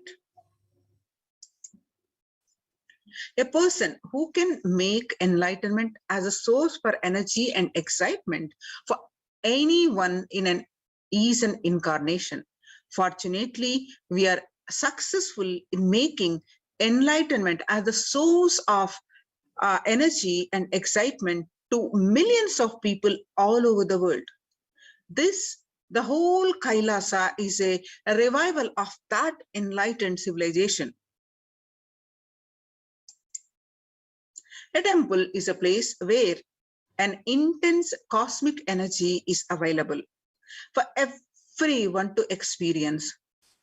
Significantly, all the major Vedic temples built over the centuries have been consecrated by enlightened masters. Or rather, the temple has grown around the intense energy field established by an enlightened master for the benefit of humankind. Just as the rich man leaves behind his wealth for the next generation after he leaves the body, enlightened masters leave behind a huge energy that they bring with them in the form of temples. For instance, the 4 main Shankara Pitams were established by the 8th century master Adi Shankara, the Chidambaram temple by Patanjali, the Palani temple by the Siddha Bhogar, the Arunachaleshwara temple by the Saint Idai Kadar, Tirupati by Kunganavar, and Tanjore by Kuruvarur. The powerful spiritual vibrations present in these places are so palpable that even a most casual visitor can feel its effect in the form of peace, bliss, or clarity. When maintained properly using the subtle powers of mantras, rituals, and meditation, temples can hold and radiate this precious energy for thousands of years. Temple structures. The powerful spiritual vibrations present in these places are so palpable that even the most casual visitor can feel its effect in the form of peace, bliss, or clarity. When maintained properly using the subtle powers of mantras, rituals, and meditation, the temples can hold and radiate precious energy for thousands of years.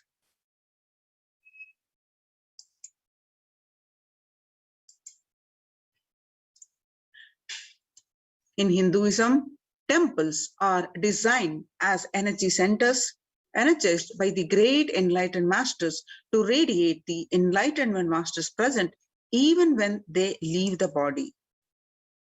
Temples are found deliberately at a place where positive energy is available abundantly from the magnetic and electric wave conveyances of north and south poles push.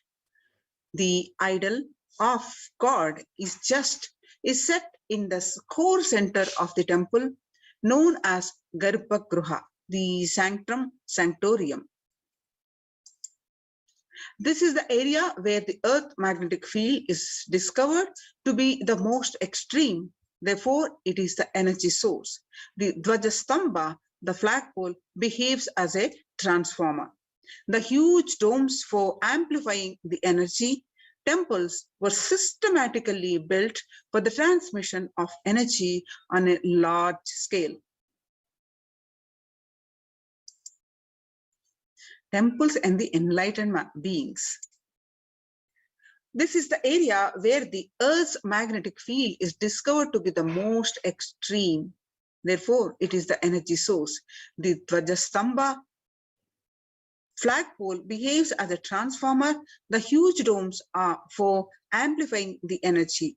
Temples were systematically built for the transmission of energy on a large scale. When a rich man dies, he leaves behind his wealth to his wife, daughters, and sons. When enlightened masters leave the body, they leave their wealth of energy, penance, and goodness to humanity at large. Energy fields left, and these temples are built on these energy fields left behind by them. Either the masters themselves build these temples when they are alive, or the people build them after the masters leave the body. These temples are further sanctified through rituals that harness the divine cosmic energy. The famous temple at Kedarnath in the Himalayan range was built by the great master Adi Shankara. The Arunachaleshwara temple of Tiruvannamalai in South India is ascribed to a great saint called Idayikadan. And these temples are divine gifts of these great masters to humanity.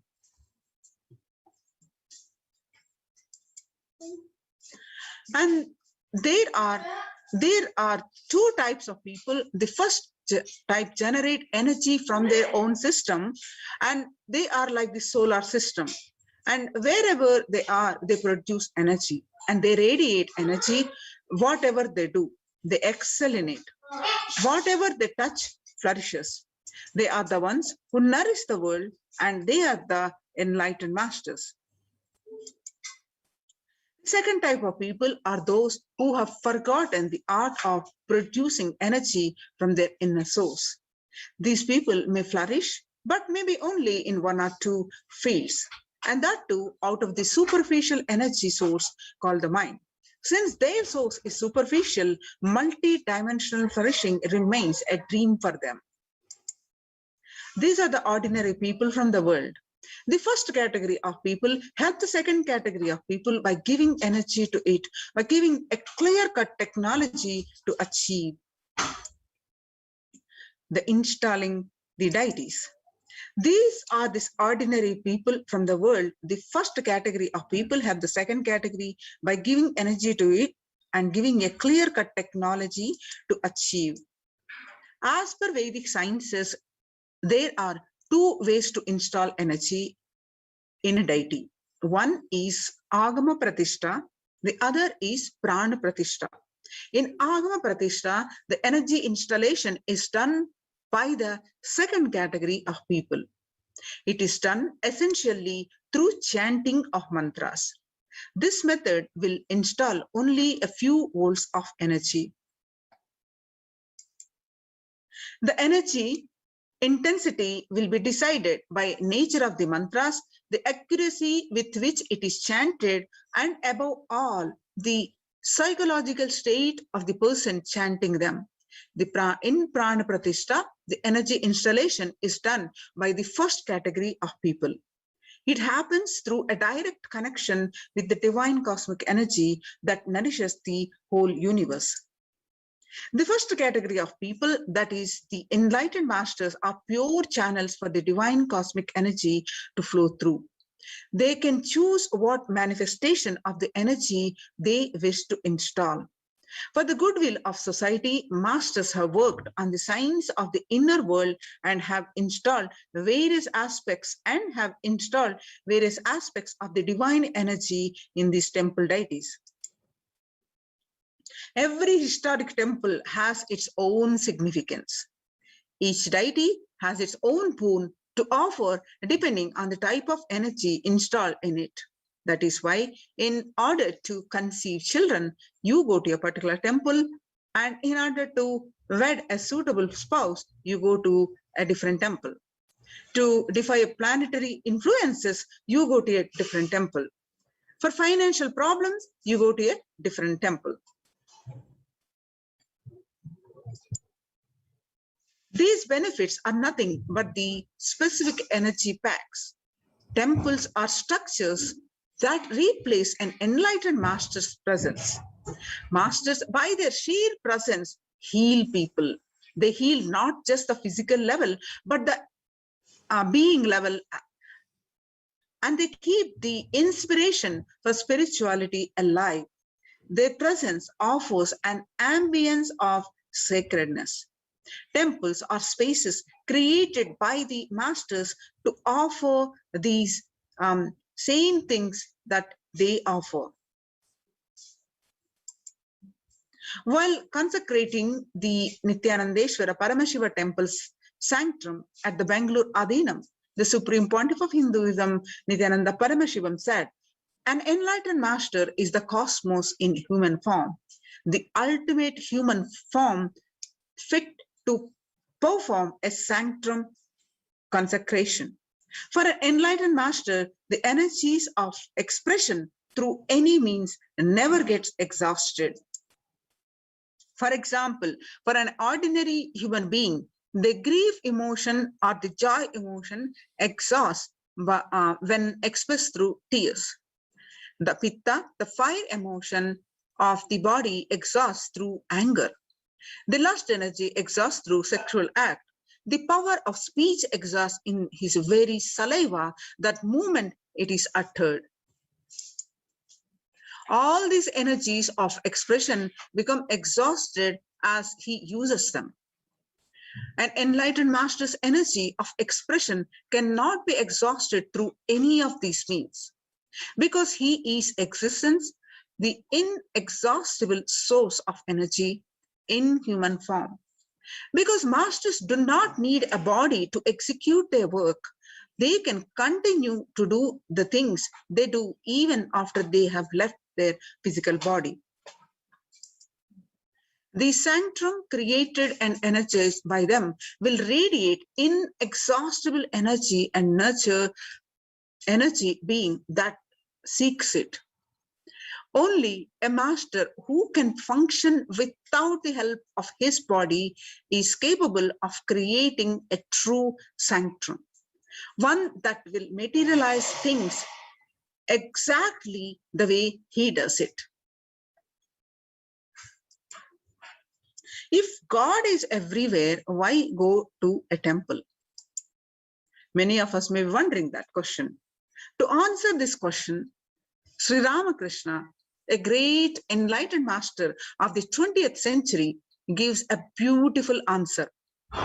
There is a milk all over the cow's body, but we can't get it by just piercing it anywhere.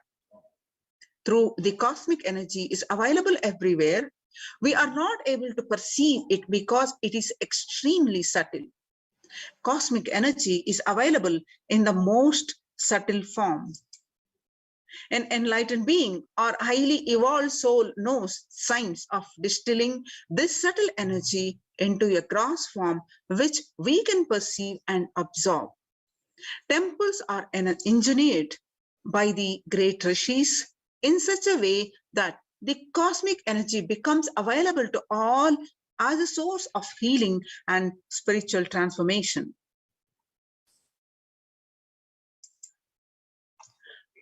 And one other question we always wonder is why so many temples in Hinduism? In India, about 90% of tourist attractions are temples. There are lakhs of temples across the length and breadth of India. In the places like Varanasi, for every person living there, there is a temple. But why so many temples? Whatever a civilization thinks as the highest experience, it builds structures related to that. If people in a country think football is the greatest experience, they build magnificent football stadiums all over. If people think education is the greatest experience, they build schools and colleges. For thousands of years, Hindus in India thought of enlightenment and God as the highest experience. So they built temples. For this reason, in any city, there will be a large temple built first, and then only a city will form around it. In human body, it is considered a miniature of the cosmos, and a temple is an expansion of the human frame. Now let's understand the science of temples. Temples are created to replace an enlightened master's presence. Enlightened masters, when they leave their body, they wanted a space which can continuously inspire people, which can continuously heal, which can give them the experience of spirituality, which can give them a sacred feeling. In every tradition, creating a space for divine or creating a place in which people can relate with the divine has become part of their culture, part of their life.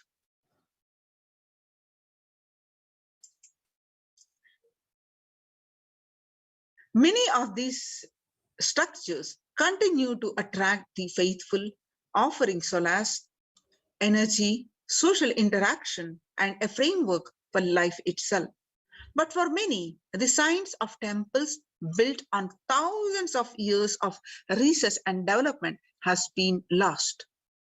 The understanding has been lost. Through the physical structure are still standing. For some, they believe the experience is no longer there. By understanding the science of Indian temples, humans can experience the intelligence, power, and miracles that these structures were made from and for. So now one may be wondering, what does energy have to do with the temples? The last statement of science, E is equal to mc square, that whatever exists is energy. The first statement of Upanishad, the research is providing every day the cosmic truths that quantum particles is still struggling to comprehend, were already commonplace in the ancient and rich Vedic tradition of India. When Einstein declared that E is equal to mc square, that whatever exists is energy, he confirmed what Upanishads or sacred Indian scriptures said thousands of years before. With an enlightened insight into the play of matter and energy that makes up the universe, the Vedic seers have declared more than 10,000 years ago that whatever exists is nothing but the energy. Isha Vashyam Idam Sarvam, from the Isha Vasha Upanishad. The last statement of science, that is E is equal to mc square, that whatever exists is energy, is the first statement of Upanishad. Isha Vashyam Idam Sarvam. Whatever exists is energy. So the last statement of science is the first statement of Upanishad. Whatever exists is energy. In modern times, temples are truly the oxygen bars for the soul. Whether one is aware of it or not, and a constant energetic exchange is happening between the humans and their environment. People live and move in an ocean of chaotic energies, both positive and negative. On subtle levels, people are powerfully influenced by the energies and thoughts of others.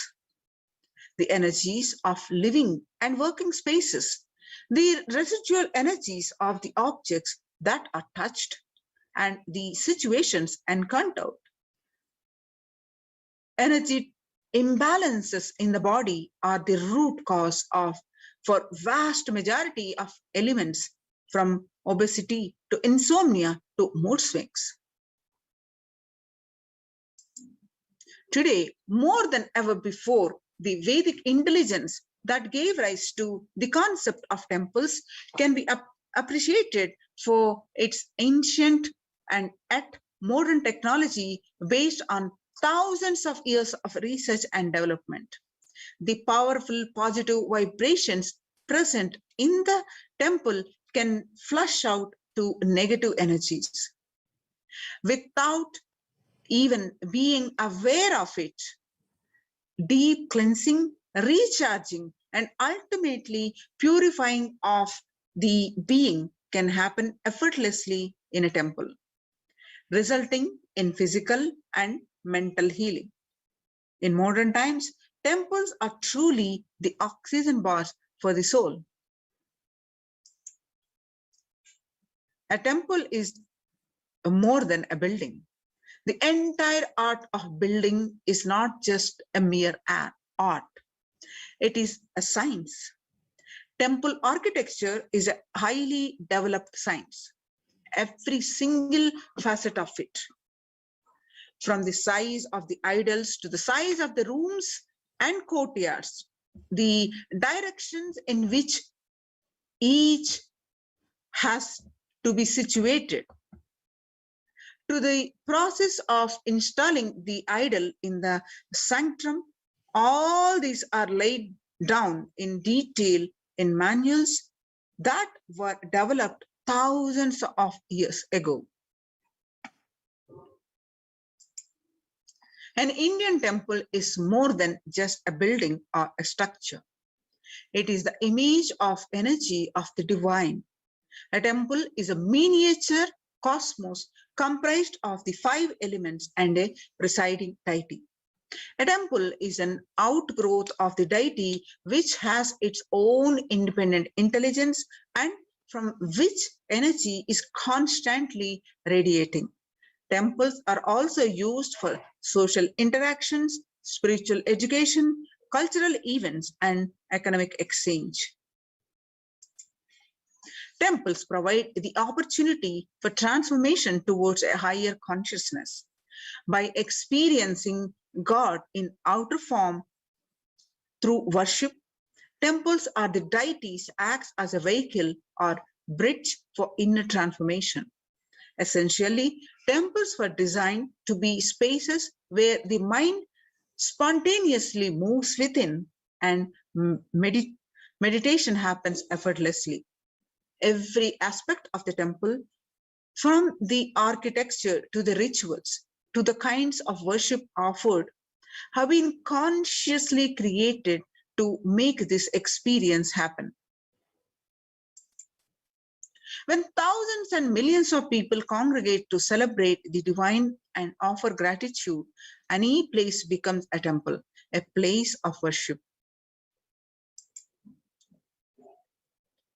Symbolism of temples. The Keith Critchlow of the Royal College of Art, London, believes that basic architectural principles of Indian temples on the physical level are integral with structures at the metaphysical level. The Agamas and the Upanishads make several references to the correspondence of the human body and soul to the temple.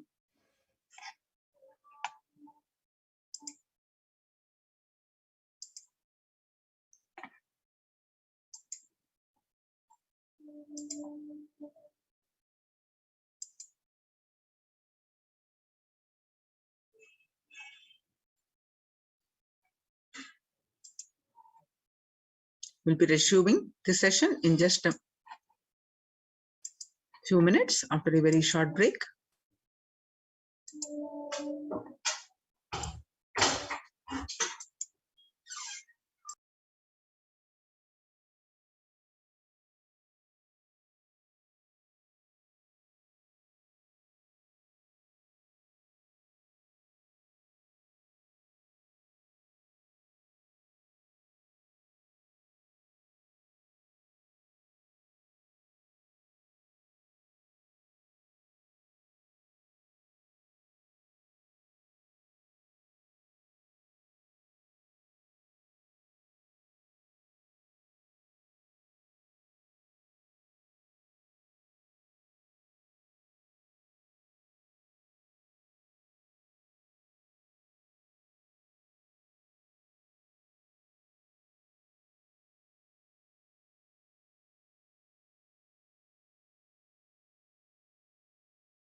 As the Supreme Pontiff of Hinduism always says, the temple deities are not mere idols. They are the embodiment of ideals.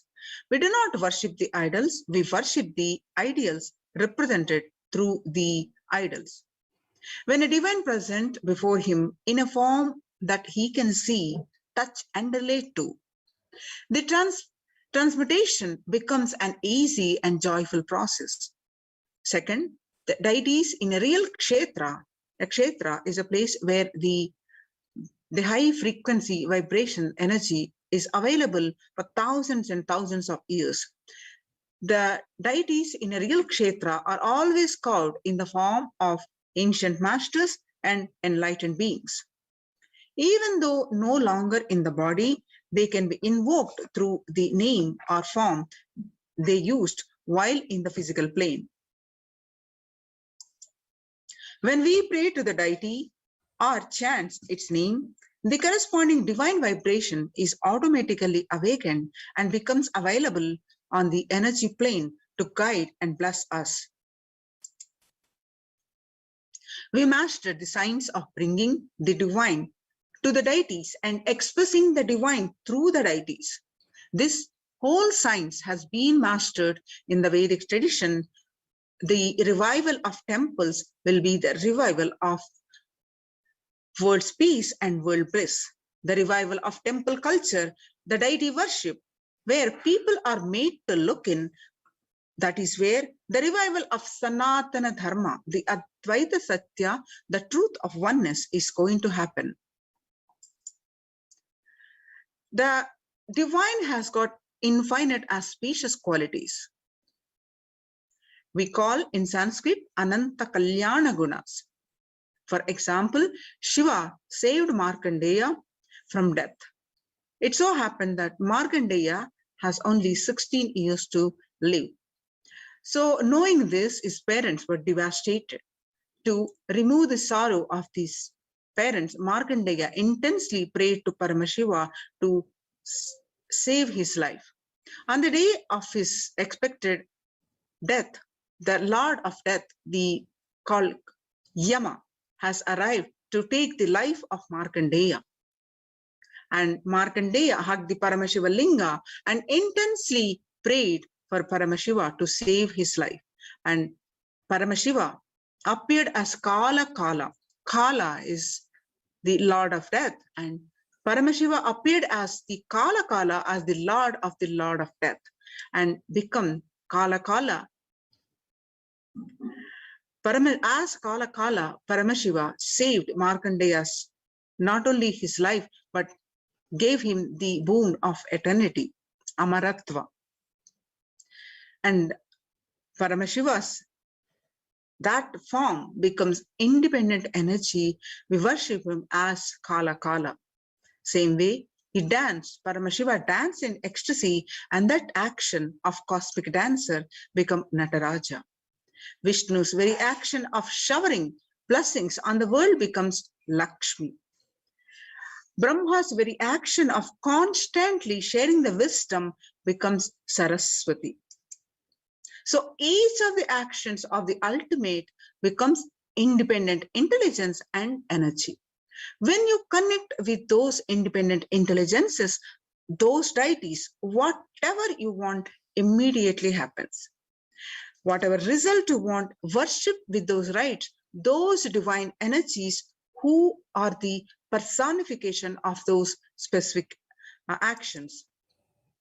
Immediate results are achieved by the connecting with those deities. In this world, this can be a powerful method through which you can achieve whatever you want in your life. So join the COVID care protection centers of the temple-based ecosystems of Kailasa. Register now through the link below, https://kailasa.org/Kailasa Now, Kailasa's temple ecosystems across the world. Kailasa is a place where everything related to super consciousness is revived. All the sampradayas, that means a sampradaya is a multiple arms or sects of Hinduism, each exploring the science of awakening the individual's peak possibility in a unique, time-tested, foolproof way. So all the sampradayas, all the spiritual ecosystems created for enlightenment will be revived and established in such a way that it never gets lost again. They're there forever serving the humanity. Now let us listen from the Supreme Pontiff of Hinduism.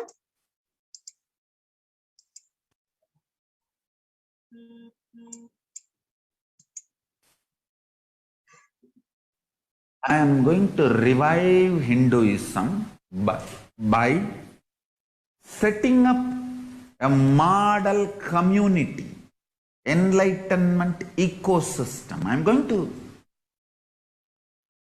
create absolutely from the scratch newly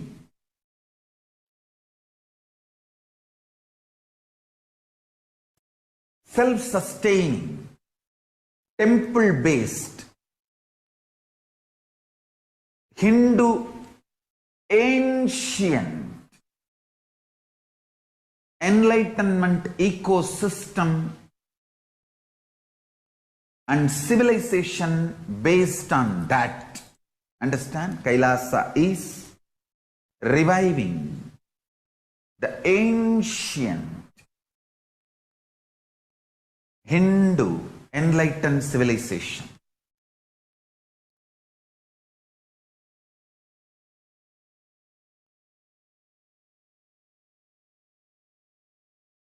Paramashiva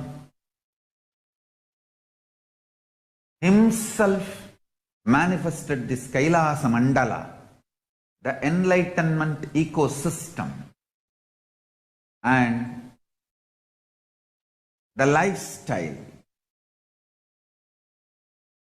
I am going to revive this whole enlightenment ecosystem, Kailasa, by creating a model Kailasas all over the world.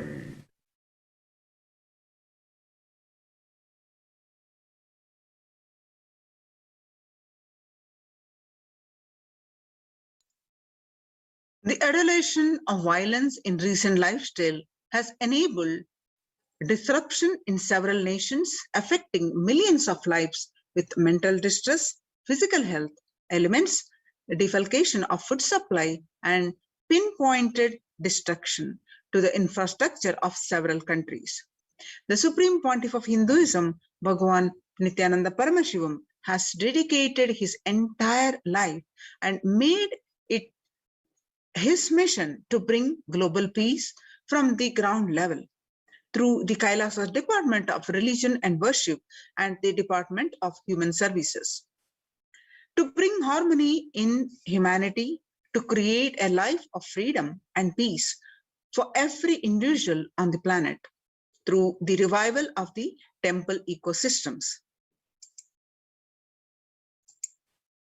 From 1994 to this date, the Supreme Pontiff of Hinduism has worked tirelessly in the revival of temple ecosystems globally through the Kailasa Department of Religion and Worship and the Department of Human Services led by the Supreme Pontiff of Hinduism.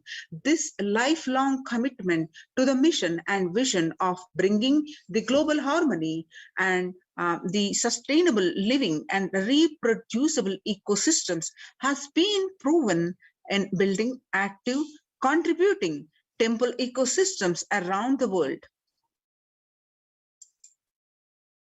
Now let us see some of the glimpses of the temple-based ecosystems.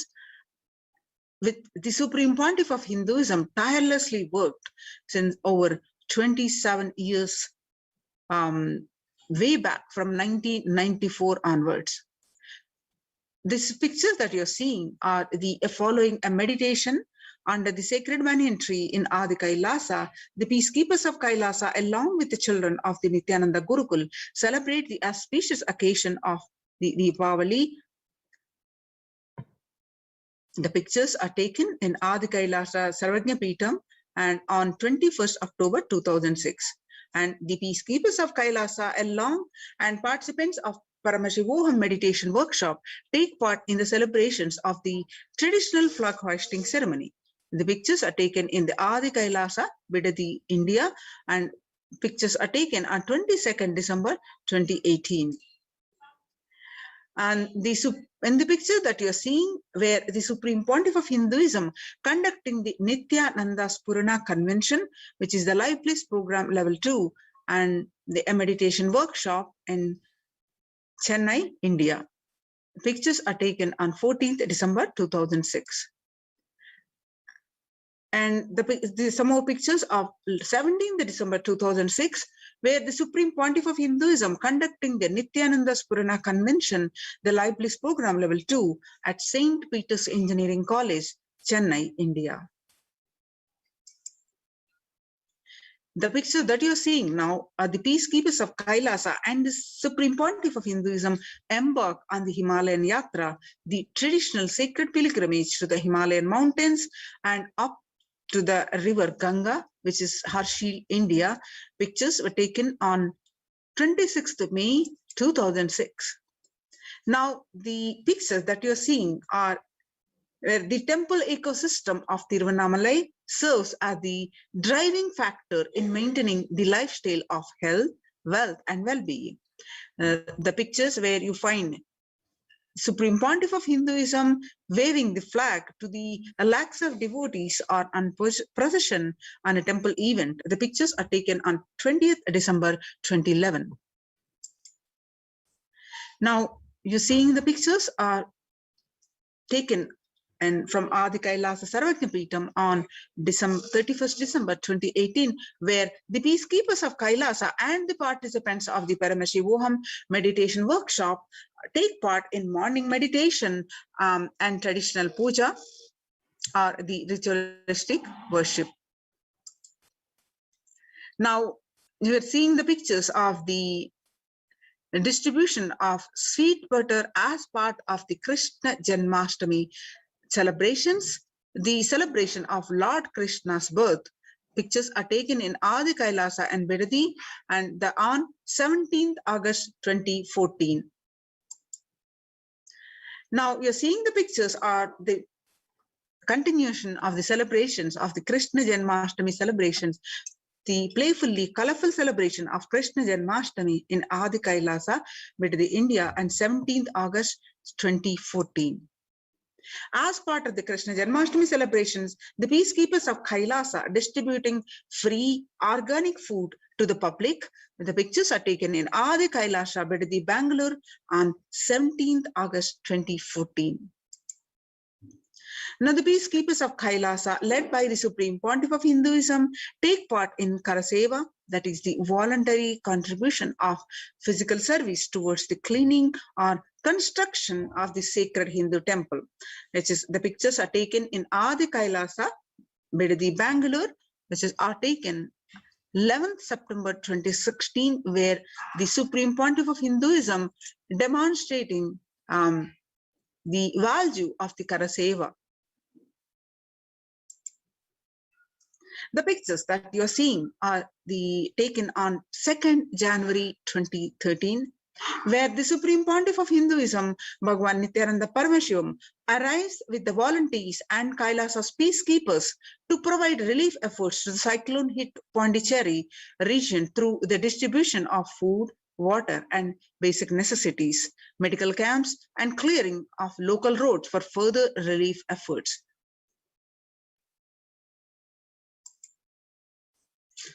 Now, the pictures that you're seeing are the Thane flood relief food preparations at Pondicherry, India.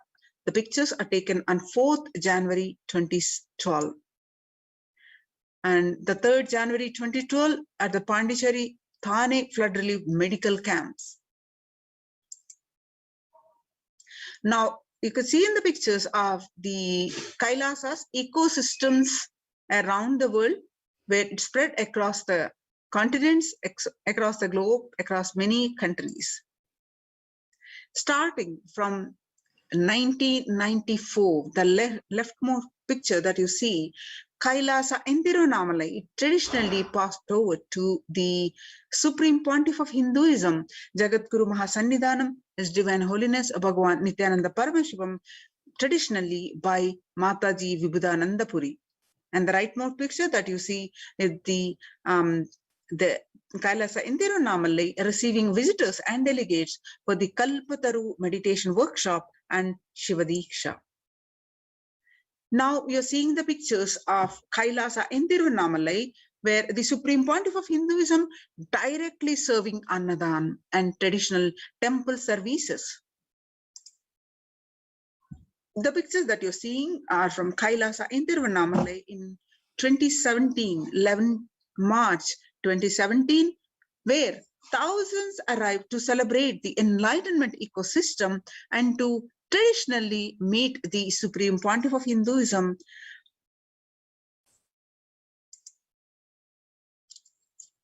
The pictures that you're seeing are from Tiruchengodu Sarvagyapeetham Adi Nityananda Peetham, the first temple ecosystem established by the Supreme Pontiff of Hinduism, Jagadguru Mahasannidhanam, His Divine Holiness Bhagavan Nityananda Paramashivam, at the mere age of 23, on the banks of the sacred Kaveri River way back in 2001.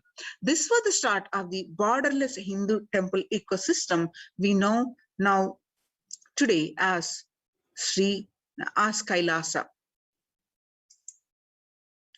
Now you're seeing the pictures where the Supreme Pontiff of Hinduism doing the foundation stone, the Bhumi Puja of the headquarters at the Adi Kailasa Sarvagyapeetham. After having a vision of the sacred banyan tree, the Supreme Pontiff of Hinduism has established the Adi Kailasa temple ecosystem with the same banyan tree at its heart, the main headquarters of Kailasa, way back in 2003. Now, you are seeing the deities of the Adi Kailasa Sarvagyapeetham and the sacred banyan tree. Through the live stream of the sacred banyan tree and the deities, the temple ecosystem of Adi Kailasa is continuously available to all. From wherever you are, you can have a darshan and ask for boons. And you are seeing the pictures now are the same Adi Kailasa Sarvagyapeetham, the continuous flow of worship and temple services. Now you're seeing the pictures are from the Western Hemisphere, the Kailasa in Columbus, Ohio, USA. The first temple established by the Supreme Pontiff of Hinduism outside of India. The temple physically came to life in just 9 months. The chief presiding deities of the temple are Nityanandeshwara Paramashiva and Nityanandeshwari PARASHAKTI. The deities are 7 feet tall, made of granite, weighing 6 tons, and their divine faces have been directly hand-carved by the Supreme Pontiff of Hinduism. Now you're seeing the pictures are from Kailasa in Los Angeles, California. The Los Angeles temple, first inaugurated in 2005, then established in its permanent location in 2007, houses the largest Shivalinga and Rajarajeshwari deity in North America. This temple complex spans over 25,000 square foot temple complex, housing over 80 plus deities. It is one of the largest Hindu temple ecosystems of the West, and it is the Western headquarters. Now you're seeing pictures from Kailasa in Seattle, Washington, housing the blissful dancing of Ganesha and the largest living Nataraja deity outside of India. Kailasa in Seattle is also known as Chidambaram of the West. Chidambaram temple is the ancient Hindu temple where Paramashiva resides as Nataraja, the cosmic dancer and expression of Akasha as space. The Nataraja has also been revealed to be the center of Earth's magnetic equator. Now you're seeing the pictures are from Kailasa in San Jose. Inaugurated in 2009, Kailasa in San Jose radiates the energy of Madurai Meenakshi Temple. The chief presiding deities of the temple of Devi Meenakshi, Paramashiva Linga, and Nityanandeshwara Paramashiva and Nityanandeshwari Paramashakti, which have been created, installed, and energized by the Supreme Pontiff of Hinduism. Devi Meenakshi Temple is the home to Devi Meenakshi, the divine cosmic mother and the consort of Lord Sundareshwara, and the most beautiful and blissful form of Lord Shiva. The pictures that you are seeing are from Kailasa in St. Louis, Missouri. Alongside the Shivalinga and Nityananda Ganesha, the Kailasa in St. Louis carries the energy of Tirumala Tirupati of South India and houses one of the tallest Venkateshwara deities in North America, along with his consorts Sri Devi and Bhudevi. The beautiful landscape nestled among the woods and the rolling hills of Missouri stretches for 20 acres. Tirumala Tirupati is one of the most beloved of Lord Vishnu, whose temple is most visited of any religion in the world. Now you are seeing the pictures are from Kailasa in Phoenix, Arizona, home to over 21 deities and with a temple structure of 2,500 square feet. Kailasa in Phoenix has been directly established by the Supreme Pontiff of Hinduism, Nityananda Paramashivam, serving as an energy field of worship, meditation, and celebration for over 7 years. Kailasa in Houston. The pictures that you're seeing are from the Texas Kailasa in Houston. Formally inaugurated in 2017, the Supreme Pontiff of Hinduism has declared Kailasa in Houston as the Parihara Sthala for all the Navagraha doshas.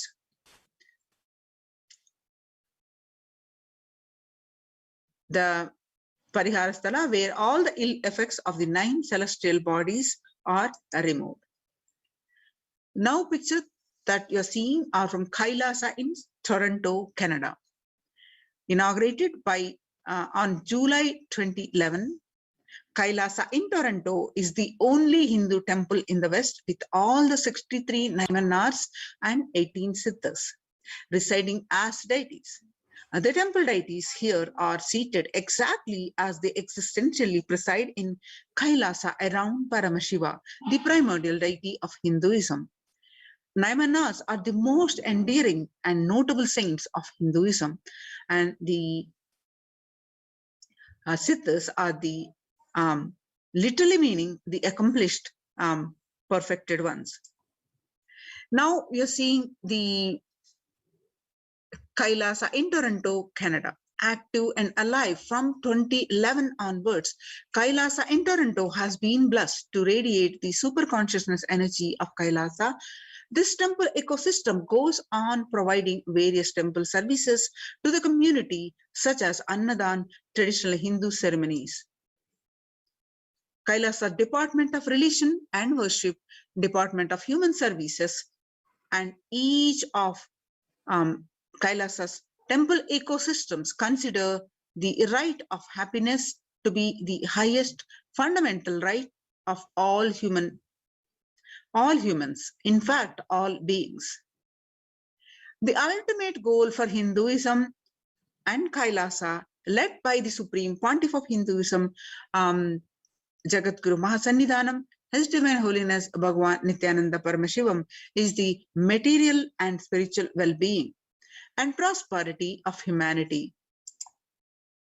Join now in Kailasa's COVID care protection centers. Register now through the link below at https://kailasa.org/kailasa-care. Now, what are the contributions from Kailasa's Department of Religion and Worship during the COVID-19 pandemic? The Nityanandeshwara Paramashiva Devalayam live on Nityananda TV, continuously available. This Kalpa Vriksha, the sacred banyan tree, is available to bless and gives us the boon whoever asks for. And the deities at the Nityanandeshwara Paramashiva Devalayam, and the continuous ritual that are happening, and the satsangs by the Supreme Pontiff of Hinduism.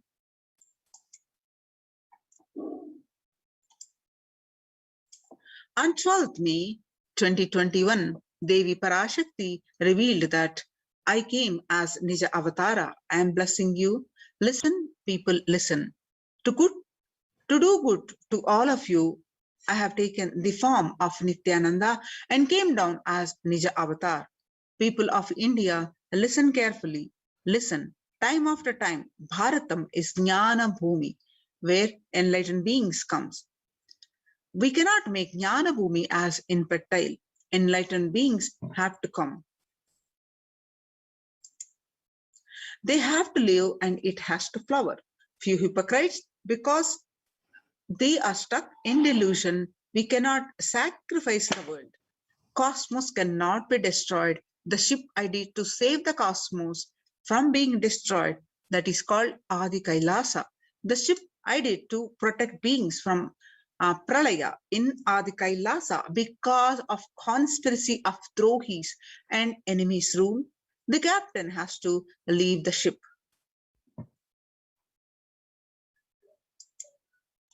Before 12 years, knowing the great deluge that is going to happen, all Aushadas by this Guru Purnima, that Jnana Rasavadam, Navapashana is going to flower. Allow people to come and take a dip in Navapashana flower. People, whoever comes and dips in Vaidya Sarovar, they will not have death, they will not have corona. Crores and crores of people will come in line every day. They will take a dip in the Ananda Lingam. On 13th May 2021, Devi continued to reveal that, listen well to my words. For India, I made the ship as the protection. The Nityananda Navapashana Lingam in Vaidya Sarovar. Go to Adi Kailasa. O Indians, listen. All those regretting being losing Nityananda Nija Avatara without confusion and without talking, just as lip service, go to Adi Kailasa. When the first world countries closed their borders during a massive global emergency, Kailasa has opened its not only doors to all without exception. Join now in Kailasa's COVID care protection centers. Register now through the link below at https://kailasa.org/Kailasa-care.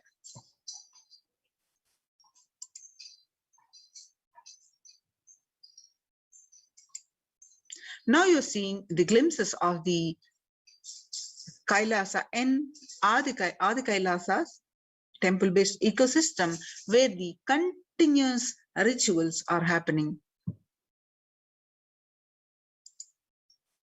You see the glimpses of the rituals,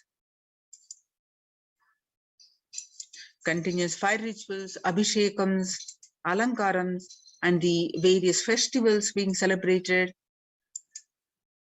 So join now the Kailasa's COVID care protection centers at https://kailasa.org/Kailasa-care.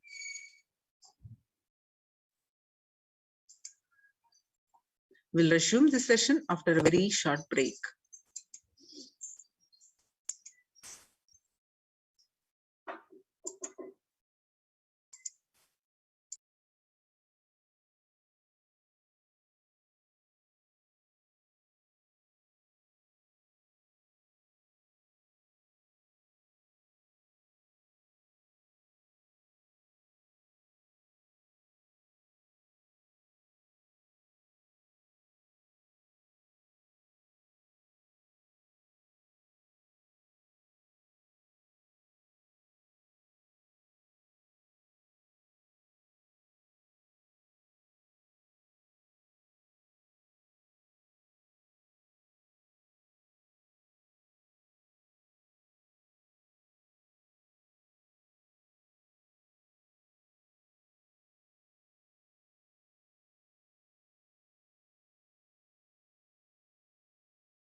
Now, in these Kailasa's de facto spiritual centers, how the morning spiritual routine is implemented and how it is adding the joy, peace, bliss, and peace to everyone.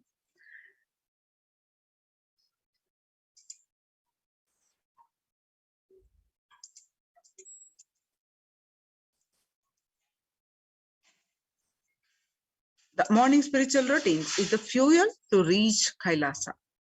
Morning routine and the chemical changes it brings in you, and the healing it does in your system, and the biological rhythm it sets in your system.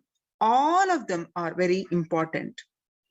It is an important fuel for you to experience the multiple dimensions of the universe. Spiritual routine and integrity to the spiritual routine initiations are completely private, personal between you and me, says the Supreme Pontiff of Hinduism.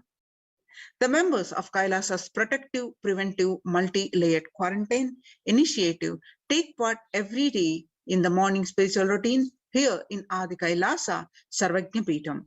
The morning spiritual routine consists of the Nityananda Yoga, Panchakriya, Nitya Pratyaksha Paduka Puja, and the Kashayams, which are the herbal drinks, and the Nitya Satsang by the Supreme Pontiff of Hinduism.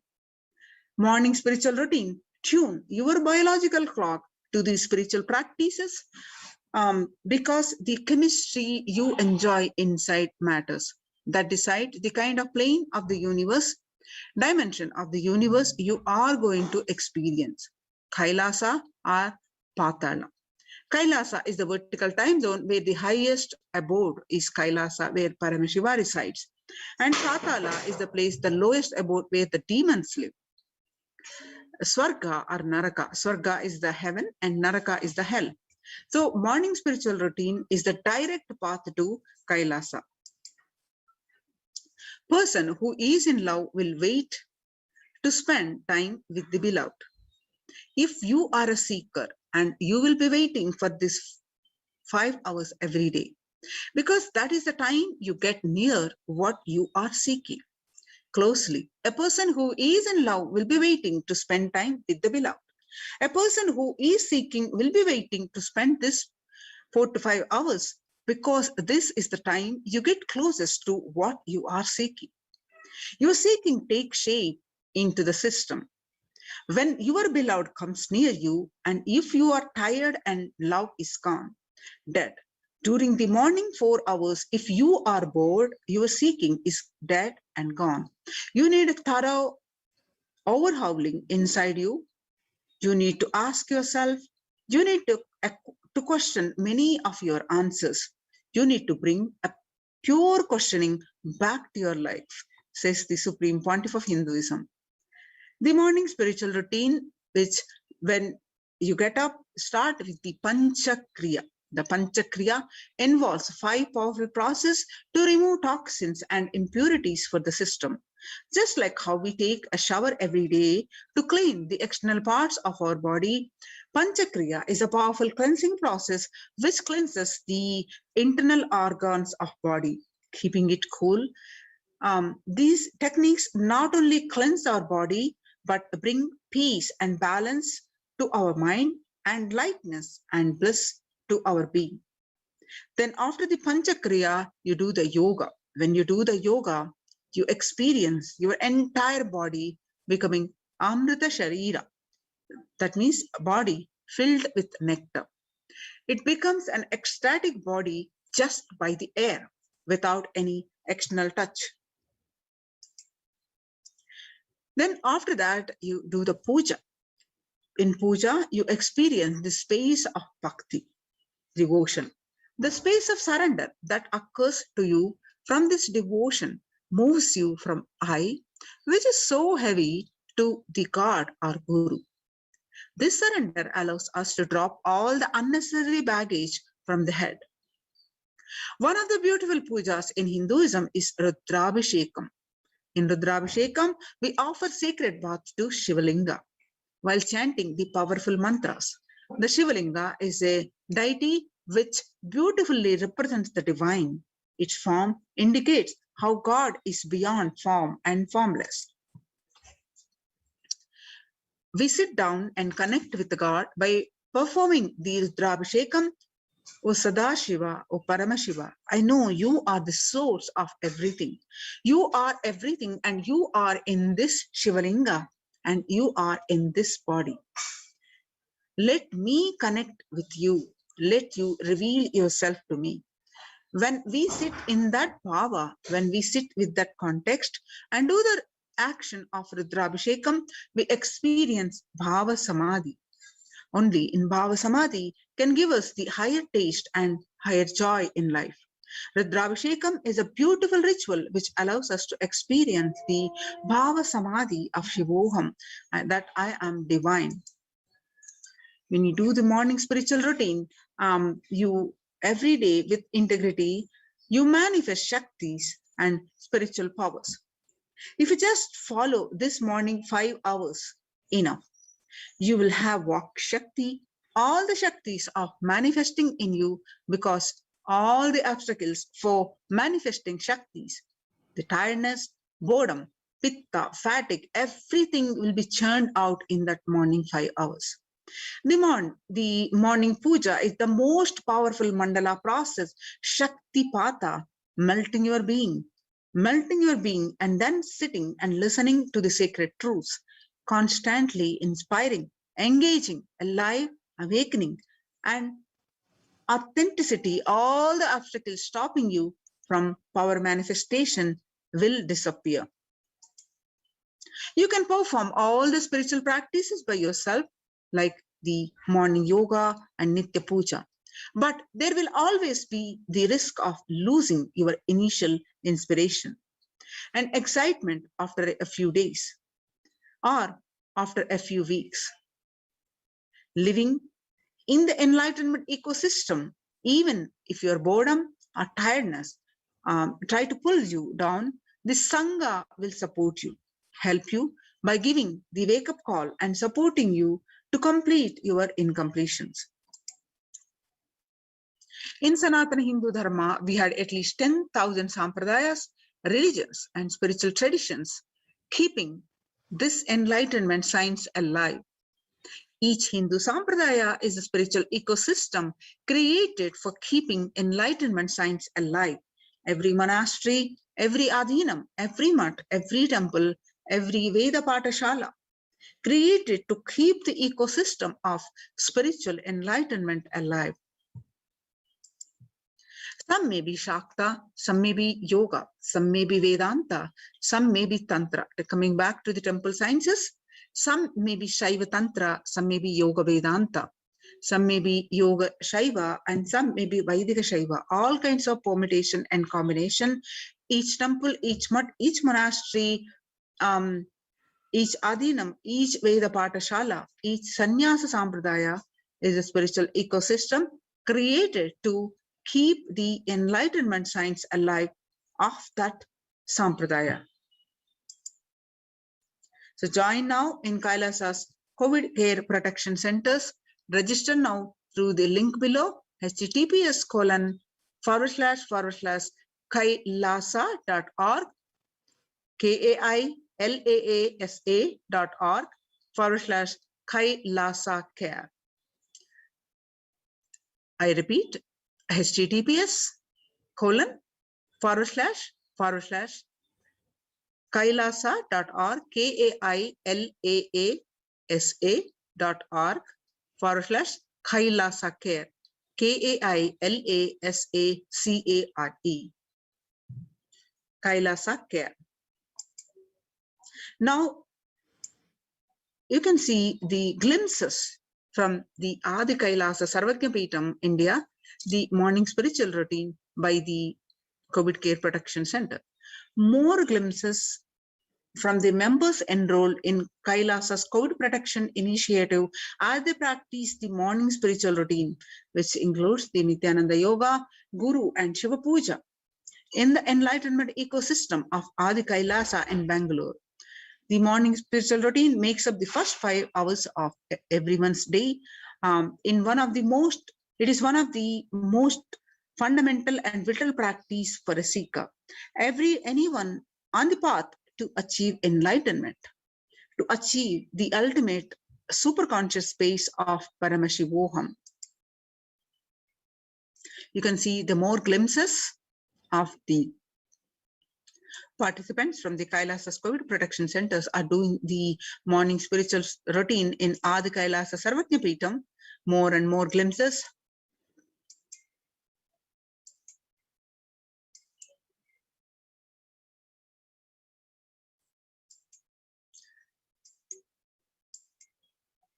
So join the Kailasa's COVID care protection centers. Register now through the link below, https://kailasacare, https://kailasa.org/kailasa-care. Now we'll be moving on to the next segment after the short break.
Connecting with the divine with your eyes closed is meditation.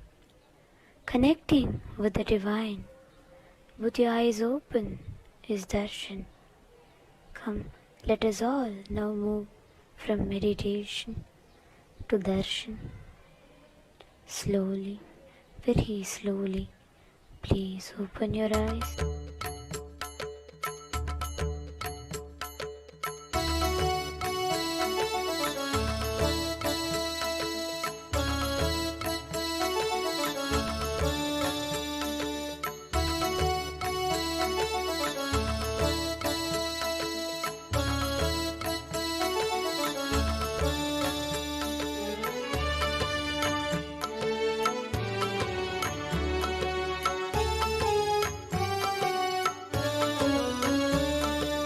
श्रीनित्यनन्दार्थबन्धो भस्मलिप्ताङ्गगाङ्गेय कारुण्यसिन्धो श्रीनित्यनन्दार्थबन्धो भस्मलिप्ताङ्गगाङ्गेय कारुण्यसिन्धो श्रीनित्यनन्दार्थबन्धो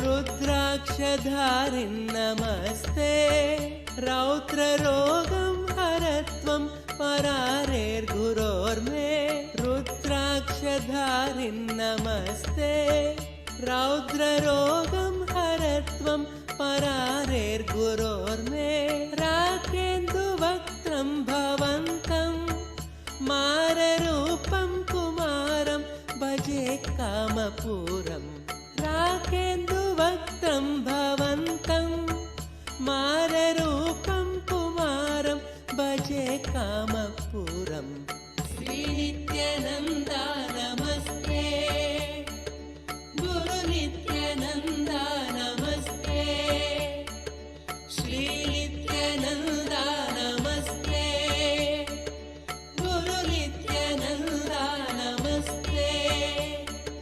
श्रीनित्यनन्दार्थबन्धो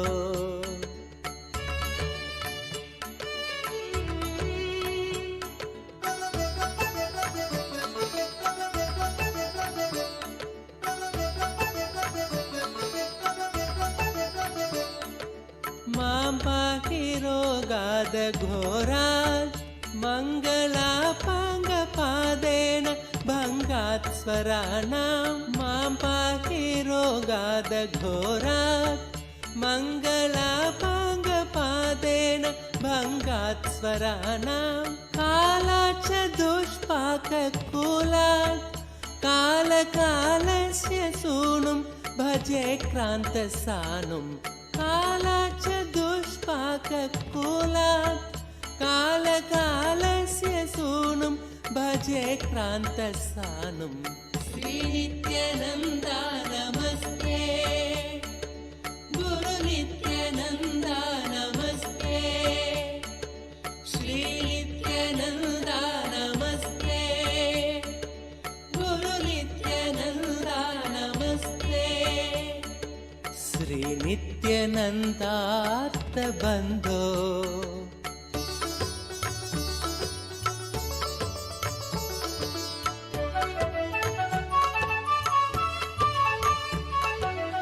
ब्रह्मादयो यस्य शिष्या ब्रह्मपुत्रा गिरौ यस्य सोपानभूता ब्रह्मादयो यस्य शिष्या ब्रह्मपुत्रा गिरौ यस्य सोपानभूता सैन्यं सुराक्ष्वापि सर्वे सामवेदादिगेयं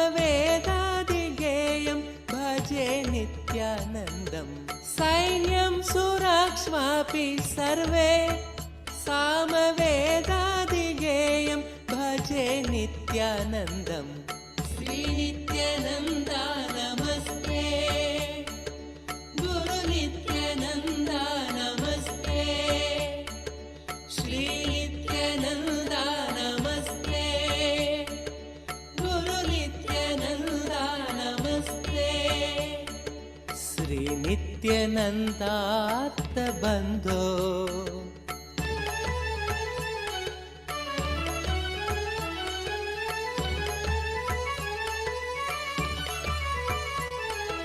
काषाय संवीतगात्रं कामरोगादिसंहारि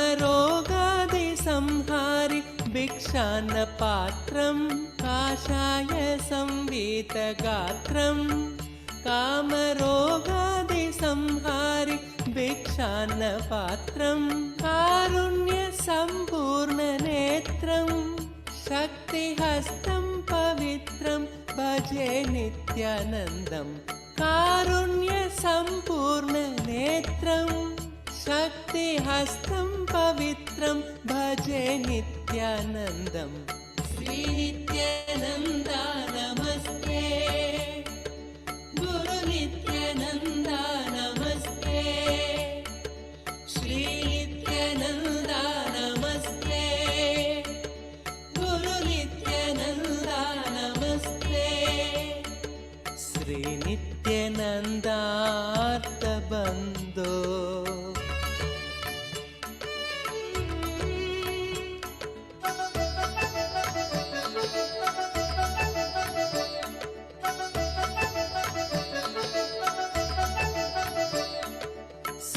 श्रीनित्यशैले वसन्तं साधुसङ्गस्य रोगान् सदा संहरन्तं श्रीनित्यशैले वसन्तं साधुसङ्गस्य रोगान् सदा संहरन्तम् ओङ्कारतत्त्वं वदन्तं शम्भुकर्णे हसन्तं भजेऽहं शिशुन्तम् ओङ्कारतत्त्वं वदन्तं शम्भुकर्णे हसन्तं भजेऽहं शिशुन्तम् श्रीनित्यानन्दा नमस्ते गुरुनित्यानन्दा नमस्ते श्रीनित्यानन्दा नमस्ते गुरुनित्यानन्दा नमस्ते श्रीनित्यानन्दार्थबन्धो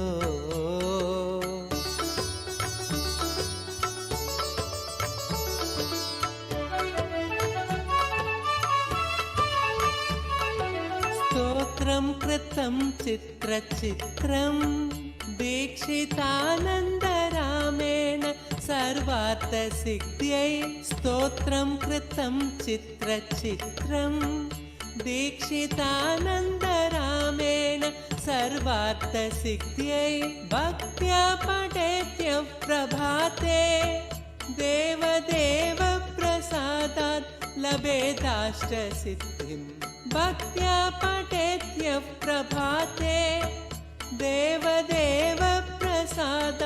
लभेदाष्टसिद्धिं श्रीनित्यनन्दार्थबन्धो भस्मलिप्ताङ्गगाङ्गेय कारुण्यसिन्धु श्रीनित्यनन्दार्थबन्धो भस्मलिप्ताङ्गगाङ्गेय कारुण्यसिन्धु श्रीनित्यनन्दार्थबन्धो श्रीनित्यानन्दा नमस्ते गुरुनित्यानन्दा नमस्ते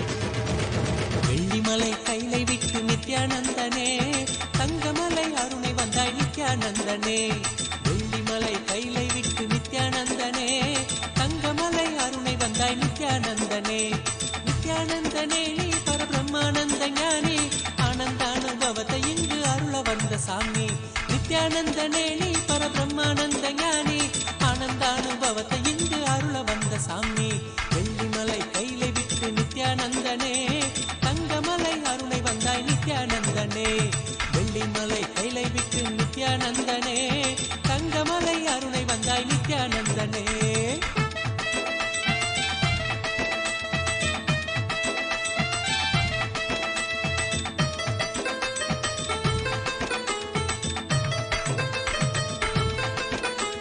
சோனமலை வந்துதித்த நித்யானந்தனே சோனமலை வந்துதித்த நித்யானந்தனே ஒரு ஞான குரு ஆனவனே நித்யானந்தனே ஜீவன் சிவனாக மாற்றி அவ்வியாத்மனோடு சேர்த்து ஜீவன் சிவனாக மாற்றி அவ்வியாத்மனோடு சேர்த்து ஆனந்தத்தின் எல்லை காட்டும் நித்யானந்தனே நித்யானந்தனே நீ பரபிரம்மானந்த ஞானி ஆனந்தானுபவத்தை இங்கு அருள வந்த சாமி நித்யானந்தனே நீ பரபிரம்மானந்த ஞானி ஆனந்தானுபவத்தை இங்கு அருள வந்த சாமி வெள்ளிமலை கைலை விட்டு நித்யானந்தனே தங்கமலை அருணை வந்தாய் நித்யானந்தனே வெள்ளிமலை கைலை விட்டு நித்யானந்தனே தங்கமலை அருணை வந்தாய் நித்யானந்தனே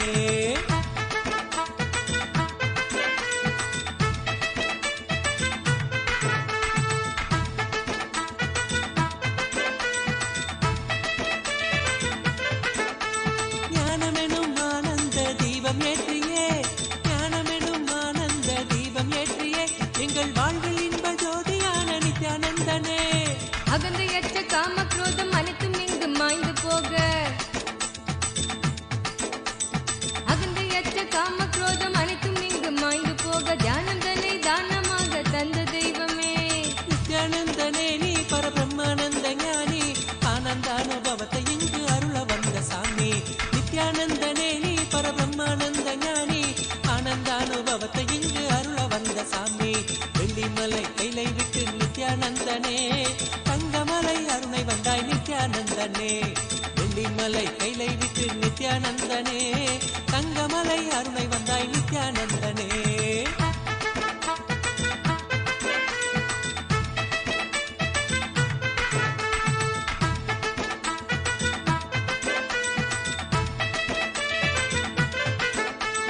தாரணியின் அவல கோலம் நீக்குவதற்கே தாரணியின் அவல கோலம் நீக்குவதற்கே ஒரு தவத்தின் கோலம் பூண்டனையே நித்யானந்தனே நின் நாமந்தனை நாவில் ஏந்தி ஞான மார்க்கத்தினை பற்றி நின் நாமந்தனை நாவில் ஏந்தி ஞான மார்க்கத்தினை பற்றி வாழ்வில் பெரும் பேறு பெற்றோம் நித்யானந்தனே நித்யானந்தனே நீ பரபிரம்மானந்த ஞானி ஆனந்தானுபவத்தை இங்கு அருள வந்த சாமி நித்யானந்தனே நீ பரபிரம்மானந்த ஞானி ஆனந்தானுபவத்தை இங்கு அருள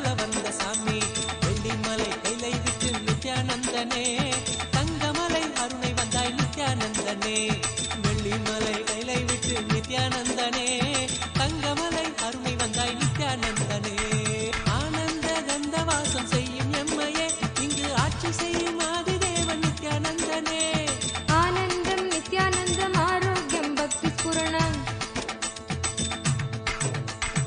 ஆனந்தம் நித்யானந்தம் ஆரோக்கியம் பக்தி ஸ்புரணத்தோடு தியான சிகிச்சை தந்த நித்யானந்தனே நித்யானந்தனே நீ பரபிரம்மானந்த ஞானி ஆனந்தானுபவத்தை இங்கு அருள வந்த சாமி நித்யானந்தனே நீ பரபிரம்மானந்த ஞானி ஆனந்தானுபவத்தை இங்கு அருள வந்த சாமி வெள்ளிமலை கைலை விட்டு நித்யானந்தனே தங்கமலை அருணை வந்தாய் நித்யானந்தனே நித்யானந்தனே நீ பரபிரம்மானந்த ஞானி ஆனந்தானுபவத்தை இங்கு அருள வந்த சாமி நித்யானந்தனே நீ பரபிரம்மானந்த ஞானி ஆனந்தானுபவத்தை இங்கு அருள வந்த சாமி அகமாகி ஜெகமாலும் ஆதிசக்தி நீ நித்ய அவதாரமாய் வந்து வாழும் சக்தி நீ வல்வினைகள் வீட்டிடவே கொண்ட துயர் மாய்த்திடவே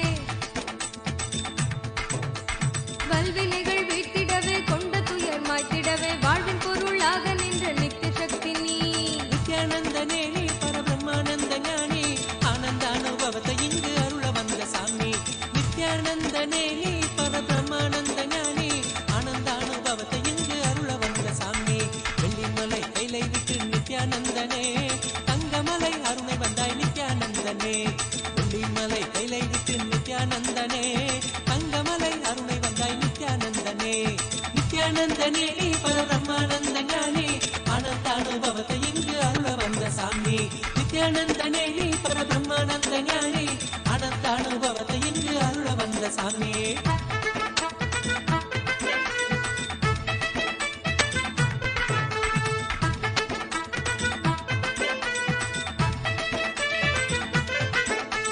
ஞானபீட தாரகையாம் நித்யானந்தனே எங்கள் வாழ்வில் சாரமானவனே நித்யானந்தனே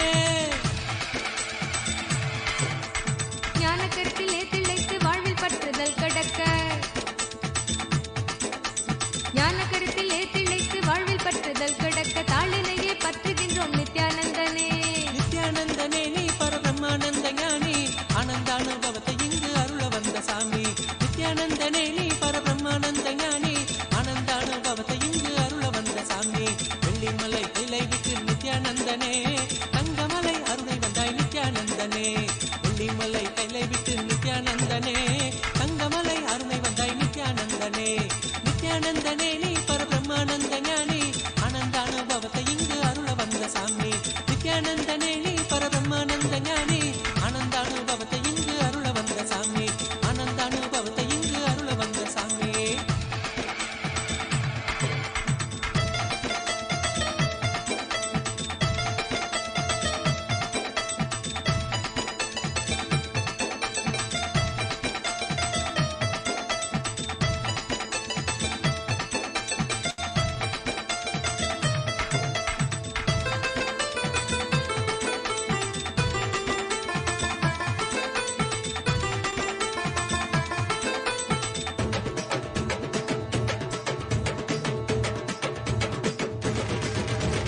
வெள்ளிமலை கைலை விட்டு நித்யானந்தனே தங்கமலை அருணை வந்தாய் நித்யானந்தனே வெள்ளிமலை கைலை விட்டு நித்யானந்தனே தங்கமலை அருணை வந்தாய் நித்யானந்தனே நித்யானந்தனே நீ பரபிரம்மானந்த ஞானி ஆனந்தானுபவத்தை இங்கு அருள வந்த சாமி நித்யானந்தனே நீ பரபிரம்மானந்த ஞானி ஆனந்தானுபவத்தை இங்கு அருள வந்த சாமி வெள்ளிமலை கைலை விட்டு நித்யானந்தனே தங்கமலை அருணை வந்தாய் நித்யானந்தனே வெள்ளிமலை கைலை விட்டு நித்யானந்தனே தங்கமலை அருணை வந்தாய் நித்யானந்தனே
नित्यानन्देश्वर परमशिवसमारम्भाम् नित्यानन्देश्वरि परमशक्तिमध्यमाम् अस्मदाचार्यपर्यन्ताम्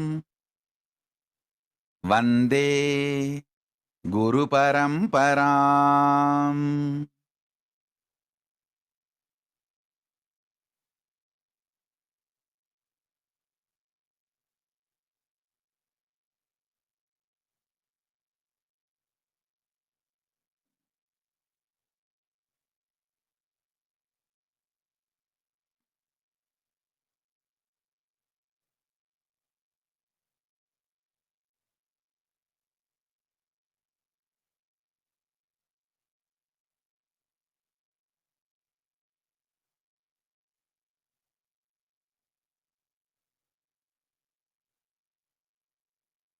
I welcome you all with my love and respect. I welcome all the living, practicing Hindus, everyone sitting with us all over the world. I welcome all of you with my love and blessings.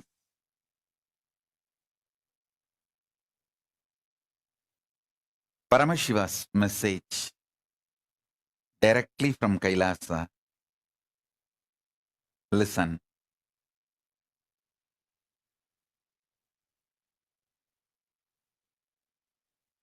Conscious sovereignty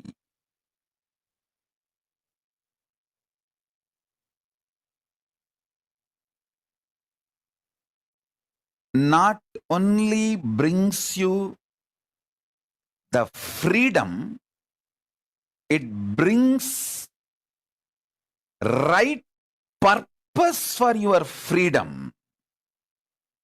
Not just health, right reason why you should be healthy. Not just wealth, right reason why you should be wealthy. Not just freedom, right reason what for you need freedom, what kind of freedom you need. Understand? Not just powers, what kind of powers you need for your fulfillment. Not just freedom, bringing the purpose for your freedom. Not just bliss, bringing the purpose for your existence. I tell you, the beauty of conscious sovereignty is the moment you hear this truth, get initiated, your inner space expands to that level. You can never go back to the old past, same old personality or identity. You can never back to be same old. That is why that initiation is always called, Shakti Pada is always called, giving you second birth, rebirth. Initiated one who got the Shakti Pada is called Dvija.